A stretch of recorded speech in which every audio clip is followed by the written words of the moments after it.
വിശദമായ വാർത്തകളിലേക്ക്. സംഘടിതമായ വോട്ടർ പട്ടിക അട്ടിമറിക്ക് മുഖ്യ തെരഞ്ഞെടുപ്പ് കമ്മീഷണർ ഗ്യാനേഷ് കുമാർ കൂട്ടുനിൽക്കുന്നുവെന്ന ഗുരുതര ആരോപണവുമായി പ്രതിപക്ഷ നേതാവ് രാഹുൽ ഗാന്ധി. കോൾ സെന്ററുകളിൽ ഇരുന്ന് സംഘടിതമായി വോട്ട് കൂട്ടിച്ചേർക്കുകയും വെട്ടിമാറ്റുകയും ചെയ്യുന്നു. ഈ ഫോൺ നമ്പറുകളുടെ IP വിലാസം കർണാടക CID 18 തവണ ചോദിച്ചിട്ടും നൽകാൻ തെരഞ്ഞെടുപ്പ് കമ്മീഷൻ തയ്യാറായില്ലെന്നും രാഹുൽ ഗാന്ധി പറഞ്ഞു. The Chief Election Commissioner of India, Gyanesh Kumar, needs to stop protecting the people who are destroying Indian democracy. We have given you 100% bulletproof proof here. It cannot be doubted. You have seen it with your own eyes. Right? EC has to release this data of these phones, these OTPs, within a week. Otherwise, we will know for sure that Gyanesh Kumar is protecting the people who are destroying and attacking the Constitution.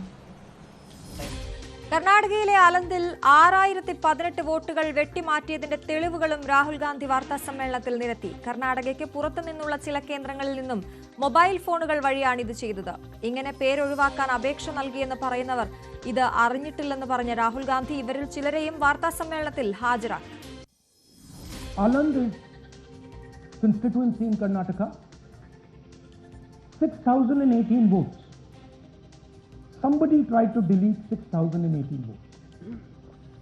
We don't know the total number of votes that were deleted in Anand in the 23 election. They are much higher than 6,018. Neither did the person deleting the vote know, nor did the person whose vote was deleted know. Some other force hijacked the process and deleted vote. And as luck would have it, got caught. It was done targeting Congress votes. So this was not random. We will show you again that these deletions were specifically targeting booths where the Congress party would be. Vote ചോരിയിൽ hydrogen bomb വരാനിരിക്കുന്നതേയുള്ളൂ എന്നും ഇപ്പോഴുള്ളത് അതിന്റെ അടിത്തറ ഒരുക്കൽ മാത്രമാണെന്നും രാഹുൽ ഗാന്ധി പറഞ്ഞു. ये H bomb तो नहीं है, एच बॉम्ब आ रहा है, हाइड्रोजन बॉम्ब आ रहा है. ये एक और उदाहरण है वोट चोरी का. पिछली बार मैंने आपको एडिशंस के बारे में बताया था. ये हम आपको डिलीशंस के बारे में दिखा रहे हैं और सबूत के साथ हम आपको दिखाएंगे कि ये जो डिलीशंस हुए हैं ये सेंट्रलाइज तरीके से कॉल सेंटर के प्रयोग करके, सॉफ्टवेयर के प्रयोग करके किए गए.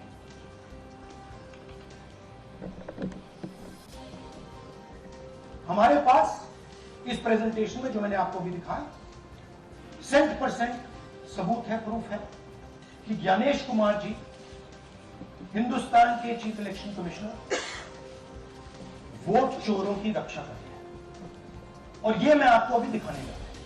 കൂടുതൽ വിവരങ്ങളുമായി ന്യൂസ് ഡെസ്കിൽ നിന്ന് കിരൺ ബാബു ചേരുകയാണ്. കിരൺ, ഗുരുതരമായ ആരോപണം മുഖ്യ തെരഞ്ഞെടുപ്പ് കമ്മീഷണർക്ക് എതിരെ ഉയർത്തിക്കൊണ്ടാണ് ഇന്ന് രാഹുൽ ഗാന്ധി വേദിയിലെത്തിയത്. ഒപ്പം ഡിജിറ്റൽ തെളിവുകൾക്കപ്പുറം ജനങ്ങളെ നേരിട്ട് ഹാജരാക്കിക്കൊണ്ടുള്ള ഒരു വാർത്താ സമ്മേളനമായിരുന്നു. അതുതന്നെയാണ്, അതീവ ഗുരുതരമായ ആരോപണമാണ് രാഹുൽ ഗാന്ധി ഉന്നയിച്ചിരിക്കുന്നത്. 2 മണ്ഡലങ്ങളുടെയാണ് തെളിവായി അദ്ദേഹം അതിന് ചൂണ്ടിക്കാണിച്ചത്. ഒരു മണ്ഡലത്തിൽ, കർണാടകയിലെ അലിൻഡ് മണ്ഡലത്തിൽ 6000-ൽ പരം ആളുകളുടെ പേര് ഒഴിവാക്കിയിട്ടുണ്ട്. മധ്യപ്രദേശിലെ മറ്റൊരു മണ്ഡലത്തിൽ 6000-ൽ പരം ആളുകളുടെ പേര് കൂട്ടിച്ചേർത്തിട്ടുണ്ട്.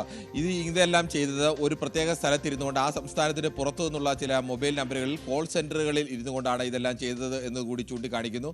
ഇങ്ങനെയൊക്കെ ചിലരുടെ പേരിൽ അപേക്ഷ നൽകിയ ചിലരെയൊക്കെ അവിടെ ഹാജരാക്കിയിരുന്നു. അവരാരും ഇത്തരം ഒരു വിവരം അറിഞ്ഞിട്ടില്ല. ഇങ്ങനെ ഒരു അപേക്ഷ നൽകിയ തങ്ങളുടെ പേരിൽ എങ്ങനെ ഒരു അപേക്ഷ നൽകിയ വിവരം അറിഞ്ഞിട്ടില്ല.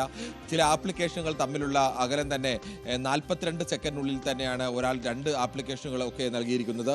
ഇത് ഏത് സ്ഥലത്ത് നിന്നാണ് നൽകിയതെന്നും ഏത് ഫോൺ നമ്പറിൽ നിന്നാണ് നൽകിയതെന്നൊക്കെ അറിയാൻ കൃത്യമായ മാർഗ്ഗമുണ്ട്. അതിൻ്റെ IP അഡ്രസ് അടക്കം കിട്ടിക്കഴിഞ്ഞാൽ കൃത്യമായി തന്നെ അറിയാം. ഇതൊരു പ്രത്യേക കേന്ദ്രത്തിൽ നിന്നുകൊണ്ട് വോട്ടർ പട്ടികയിൽ ഇത്തരത്തിൽ വ്യാപകമായ അട്ടിമറി നടത്തുകയാണ്. ഈ IP അഡ്രസ്സുകൾ ലഭ്യമാക്കണമെന്ന് ആവശ്യപ്പെട്ടുകൊണ്ട് 18 തവണയാണ് കർണാടക CID കേന്ദ്ര തെരഞ്ഞെടുപ്പ് കമ്മീഷന് നോട്ടീസ് അയക്കുകയും അതിനുശേഷം റിമൈൻഡറുകൾ അയക്കുകയും ചെയ്തത്. പക്ഷേ ഇതുവരെയും മറുപടി ഉണ്ടായില്ല. വളരെ അനായാസം തന്നെ ഈ വോട്ടർ പട്ടികയിലെ ഈ വലിയ ക്രമക്കേട് അല്ലെങ്കിൽ ഈ വലിയ തട്ടിപ്പ് തിരിച്ചറിയാൻ കഴിയും. പക്ഷേ അതിനുള്ള തെളിവുകൾ നൽകാൻ കേന്ദ്ര തെരഞ്ഞെടുപ്പ് കമ്മീഷൻ തയ്യാറാവുന്നില്ല. കേന്ദ്ര തെരഞ്ഞെടുപ്പ് കമ്മീഷന്റെ മുഖ്യ തെരഞ്ഞെടുപ്പ് കമ്മീഷണർ ഗ്യാനേഷ് കുമാറും ഈ വോട്ടർ പട്ടിക അട്ടിമറിയിൽ അല്ലെങ്കിൽ വോട്ട് ചോരിയിൽ കൂട്ടുനിൽക്കുകയാണ് എന്നുള്ള ഗുരുതരമായ ആരോപണം കൂടിയാണ് പ്രതിപക്ഷ നേതാവ് ഉന്നയിക്കുന്നത്. സാധാരണഗതിയിൽ നടക്കുന്ന 1-2 വോട്ടുകളോ അല്ലെങ്കിൽ കുറച്ച് വോട്ടുകളോ ആളുകൾ കൃത്രിമമായി ചേർക്കുകയോ ഒഴിവാക്കുകയോ ചെയ്യുന്നതിനപ്പുറത്തേക്ക് സംഘടിതമായി കോൾ സെന്ററുകളിൽ ഇരുന്നുകൊണ്ട് വ്യാജ ടെലിഫോൺ നമ്പറുകൾ ഉപയോഗിച്ചുകൊണ്ട് ഇത്തരത്തിൽ വോട്ടർ പട്ടികയിലേക്ക് വോട്ട് കൂട്ടിച്ചേർക്കുകയും വോട്ടുകൾ ഒഴിവാക്കുകയും ചെയ്യുന്നു എന്നുള്ള ഗുരുതരമായ ആരോപണം കൂടിയാണ് ഉന്നയിച്ചിരിക്കുന്നത്. ഒരാഴ്ചക്കുള്ളിൽ ഇതിനുള്ള കർണാടക CID ആവശ്യപ്പെട്ടിരിക്കുന്ന നോട്ടീസിന് മറുപടി നൽകണം എന്നുകൂടിയാണ് പ്രതിപക്ഷ നേതാവ് ആവശ്യപ്പെടുന്നത്. ശരി, ആർ കിരൺ ബാബുവാണ് വിശദാംശങ്ങൾ നൽകിയത്. മുഖ്യമന്ത്രിയും AK ആന്റണിയും തമ്മിലുള്ള വാക്പോര് രാഷ്ട്രീയ വിവാദമാകുന്നു. ആന്റണിയെ പ്രതിരോധിക്കുന്നതിൽ കോൺഗ്രസ് നേതാക്കൾ പരാജയപ്പെട്ടെന്ന വ്യാഖ്യാനം വന്നതോടെ വിശദീകരണവുമായി കോൺഗ്രസ് നേതാക്കൾ രംഗത്തെത്തി. AK ആന്റണിയെക്കുറിച്ച് പറഞ്ഞ പരാമർശങ്ങൾ സഭയിൽ ചർച്ച ചെയ്യണമെന്ന് തിരുവഞ്ചൂർ രാധാകൃഷ്ണൻ ആവശ്യപ്പെട്ടു. 2 ജുഡീഷ്യൽ കമ്മീഷനെ കുറിച്ച് പറഞ്ഞു. ജുഡീഷ്യൽ കമ്മീഷനെ കുറിച്ച് വേണമെങ്കിൽ നമുക്ക് വേറെ ചർച്ച ചെയ്യാം. ഞങ്ങൾക്ക് പറയാനുള്ളത് മുഴുവൻ പറയേണ്ടി വരും. AK ആന്റണി ചില ഭാഗങ്ങൾ മാത്രമേ പറഞ്ഞുള്ളൂ. ഈ നിയമസഭ അംഗീകരിച്ച, ക്യാബിനറ്റ് അംഗീകരിച്ച ജുഡീഷ്യൽ കമ്മീഷനെ കുറിച്ചാണ് ചർച്ചയെങ്കിൽ ആ ചർച്ചയിൽ ഞങ്ങൾക്ക് അഭിപ്രായമുണ്ട്. ആ കമ്മീഷൻ റിപ്പോർട്ടും കൂടി വെച്ച് നമുക്ക് ചർച്ച ചെയ്യാം. അതിനു പകരം ഭാഗികമായി 2 വാക്കുകൾ പറഞ്ഞ് വീണ്ടും AK ആന്റണിയെ കുത്താൻ ശ്രമിച്ചാൽ ഒരിക്കലും അത് സമ്മതിക്കാൻ പറ്റില്ല. എന്നാൽ തിരുവഞ്ചൂർ കുറ്റബോധം കൊണ്ടാവും ഇപ്പോൾ ആന്റണിയെ കുറിച്ച് പറയുന്നതെന്നായിരുന്നു മന്ത്രി P രാജീവിന്റെ മറുപടി. ഉന്നയിച്ച കാര്യത്തെക്കുറിച്ചാണ് ബഹുമാനായ ശ്രീ തിരുവഞ്ചൂർ പറഞ്ഞത്. അതൊരു കുറ്റബോധത്തിന് പറഞ്ഞതായിരിക്കും. ശ്രീ AK ആന്റണി പറഞ്ഞല്ലോ, എന്നെ പ്രതിരോധിക്കാൻ ആരും ഉണ്ടായിരുന്നില്ല, അതുകൊണ്ട് ഞാൻ തന്നെ ദീർഘകാലത്തെ മൗനം വെടിഞ്ഞിറങ്ങിയിരിക്കുന്നു എന്ന് അദ്ദേഹം പറയേണ്ടി വന്നൊരു സാഹചര്യം ഉണ്ടായില്ലേ? വിഷയത്തിൽ ആന്റണിയെ അനുകൂലിച്ചും പ്രതികൂലിച്ചും 2 തട്ടിലായിരുന്നു ശിവഗിരി മഠത്തിന്റെ പ്രതികരണം. സർക്കാർ നടപ്പാക്കിയത് കോടതി ഉത്തരവെന്നും നടപടി അനിവാര്യമായിരുന്നുവെന്നും ശിവഗിരി മഠം പ്രസിഡന്റ് സ്വാമി സച്ചിദാനന്ദ പറഞ്ഞു. എന്നാൽ ശിവഗിരിയിൽ നടന്നത് നരനായാട്ടെന്നും ആന്റണി ഖേദം പ്രകടിപ്പിച്ചാലും അത് മാറില്ലെന്നുമായിരുന്നു ശിവഗിരി മഠം ജനറൽ സെക്രട്ടറി ശുഭാംഗാനന്ദയുടെ പ്രതികരണം. 5 ഒക്ടോബർ 11 ശിവഗിരി പോലീസ് ആക്ഷൻ ഉണ്ടായത്. അന്ന് ദൃശ്യമാധ്യമങ്ങളും വാർത്താമാധ്യമങ്ങളും പത്രമാധ്യമങ്ങളും എല്ലാം പോലീസ് നടപടി നരനായാട്ടാണ് എന്ന് പറയുകയുണ്ടായത്. അത് അക്ഷരാർത്ഥത്തിൽ ശരിയാണ്, ഒരു നരനായാട്ട് തന്നെയായിരുന്നു. പക്ഷേ 2001 ശിവഗിരി തീർത്ഥാടനത്തോടനുബന്ധിച്ച് അന്ന് മുഖ്യമന്ത്രിയായിരുന്ന AK ആന്റണി വരികയും ആദ്യമേ അതിൽ ഖേദം പ്രകടിപ്പിക്കുകയും ചെയ്യുകയുണ്ടായി. എത്ര ഖേദം പ്രകടിപ്പിച്ചാലും ശിവഗിരിയിൽ നടന്ന ശിവഗിരിക്കേറ്റ മുറിവ്, ഗുരുദേവ വിശ്വാസികൾക്കേറ്റ മുറിവ് ഒരിക്കലും ഉണങ്ങുന്നതല്ല. അത്രമാത്രം ഒരു അതിക്രമമാണ് ഈ ആരാധനാലയത്തോട്, പ്രത്യേകിച്ച് മതേതര കേന്ദ്രത്തോട് സർക്കാരിൻ്റെ ഭാഗത്തുനിന്നും പോലീസിൻ്റെ ഭാഗത്തുനിന്നും ഉണ്ടായത്. അത് നമുക്ക് ഒരിക്കലും ഉൾക്കൊള്ളുവാൻ കഴിയുന്നതല്ല. കാര്യങ്ങൾ വ്യക്തമായി അറിയുന്നത് ആന്റണിക്കായതുകൊണ്ട് അദ്ദേഹം തന്നെ മറുപടി നൽകിയതെന്ന് K മുരളീധരൻ പറഞ്ഞു. അദ്ദേഹം മുഖ്യമന്ത്രിയായിരുന്ന കാലത്തെക്കുറിച്ച് പ്രതിപാദിച്ചപ്പോൾ ഇന്നിപ്പോൾ കോൺഗ്രസിന്റെ മുൻ മുഖ്യമന്ത്രിമാരിൽ ജീവിച്ചിരിക്കുന്ന അദ്ദേഹമാണ്. അതുകൊണ്ട് അദ്ദേഹത്തിന്റെ കാലഘട്ടത്തിനെ കുറിച്ച് നടത്തിയ വിമർശനങ്ങൾക്ക് അദ്ദേഹം മറുപടി പറഞ്ഞു. അതല്ലാതെ നിയമസഭയിൽ ആരും പ്രതിരോധിക്കാനില്ലാത്തതുകൊണ്ടല്ല. അദ്ദേഹത്തിനാണല്ലോ കാര്യങ്ങൾ കൂടുതൽ വ്യക്തമായിട്ട് അറിയാം. കാരണം നിലവിലുള്ള അതിക്രമങ്ങളെക്കുറിച്ചാണ് അടിയന്തര പ്രമേയം കൊണ്ടുവന്നത്. ആ സമയത്താണ് അവിചാരിതമായിട്ട് മുത്തങ്ങ സംഭവങ്ങളും അതുപോലെ തന്നെ ശിവഗിരി സംഭവമൊക്കെ പ്രതിപാദിച്ചത്. അപ്പോൾ സ്വാഭാവികമായിട്ടും അതിന് അത്ര വലിയ പ്രാധാന്യമൊന്നും നമ്മൾ കൊടുത്തിരുന്നില്ല. ഒരു യാഥാർത്ഥ്യമാണ്. കാരണം അതൊക്കെ കഴിഞ്ഞുപോയ കാര്യങ്ങളാണ്. പക്ഷേ മിനിഞ്ഞാന്നത് മുഖ്യമന്ത്രി ആവർത്തിച്ച സ്ഥിതിക്ക് ഇന്നലെ AK ആന്റണി മറുപടി പറഞ്ഞു. കൂടുതൽ വിവരങ്ങളുമായി VV അരുണാണ് ചേരുന്നത്. അരുൺ, എന്തായാലും രാഷ്ട്രീയ വിവാദം മുറുകുകയാണ്. ഈ വിഷയത്തിൽ കൂടുതൽ പ്രതികരണങ്ങളും വരുന്നു.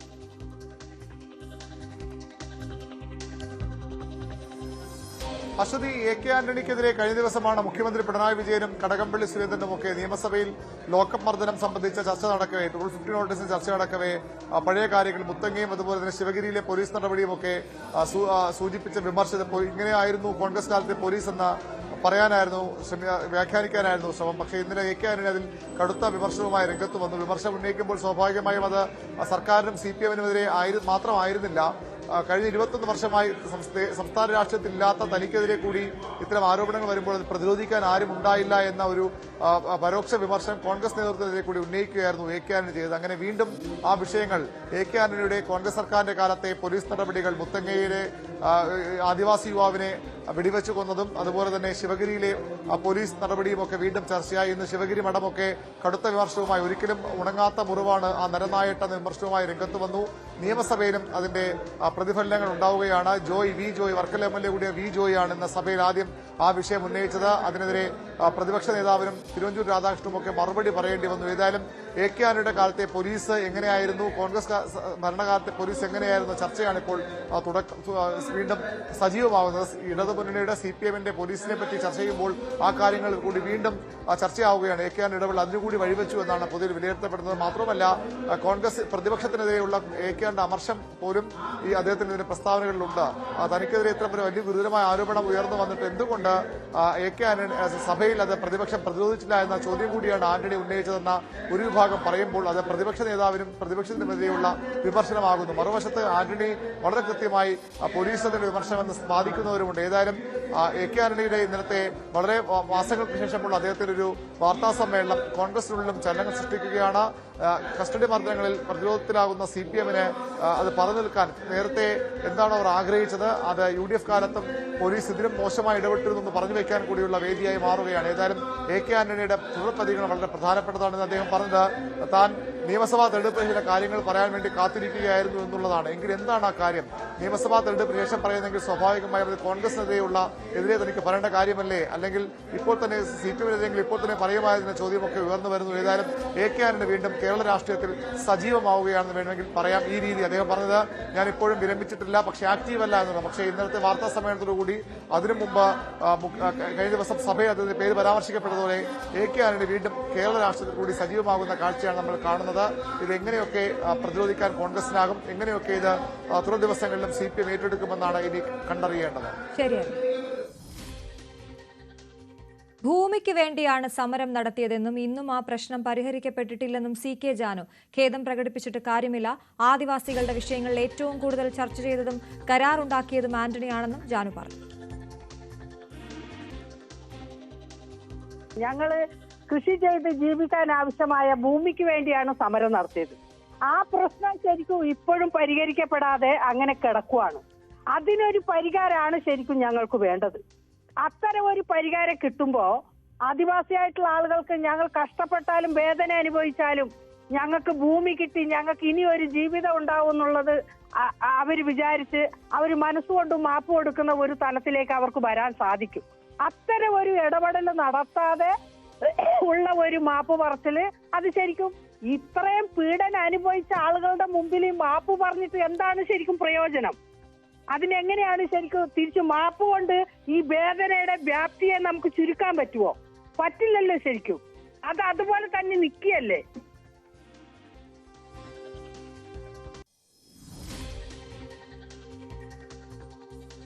മുത്തങ്ങയിലെ പോലീസ് നടപടിയുടെ യഥാർത്ഥ ഉത്തരവാദി വനമന്ത്രിയായിരുന്ന K സുധാകരൻ എന്ന മുത്തങ്ങ സമര നേതാവ് M ഗീതാനന്ദൻ ന്യൂസ് 18നോട് പറഞ്ഞു.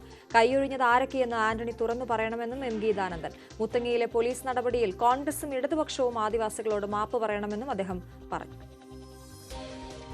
മുത്തങ്ങ സംഭവത്തിൽ എനിക്ക് ദുഃഖമുണ്ട് എന്ന് AK ആന്റണി സർ സംസാരിച്ചത് എന്തായാലും നല്ലൊരു കാര്യം തന്നെ. പക്ഷേ ആ സംഭവത്തെ വെടിവെപ്പിനെയും അതിന്റെ ഭീകരതയൊക്കെ മറ്റു രീതിയിൽ ന്യായീകരിക്കാണ് അദ്ദേഹം ചെയ്തിരിക്കുന്നത്.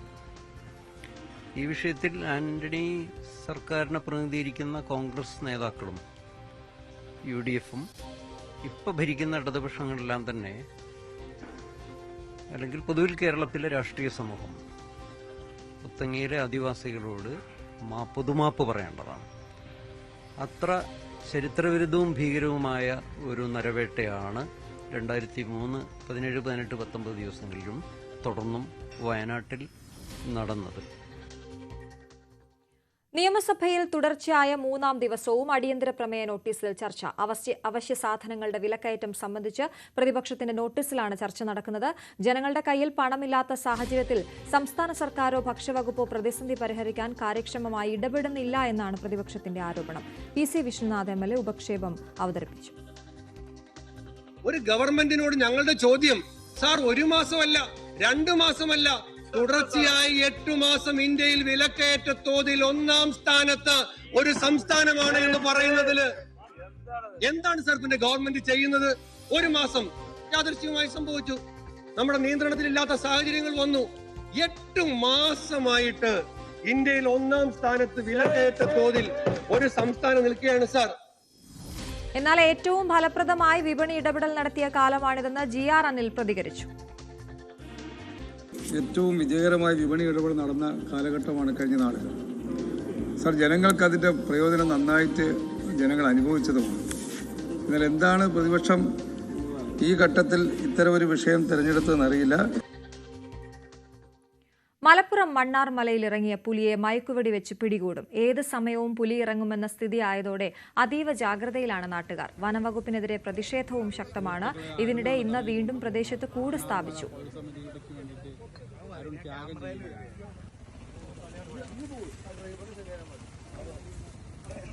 സുഹൃത്തുക്കളെ, അരുണാണ് തള്ളിക്കൊണ്ടുപോകുന്നത്. മണ്ണാർമല പൗരസമിതിക്ക് വേണ്ടിയിട്ട് അരുൺ ത്യാഗം ചെയ്യുകയാണ്.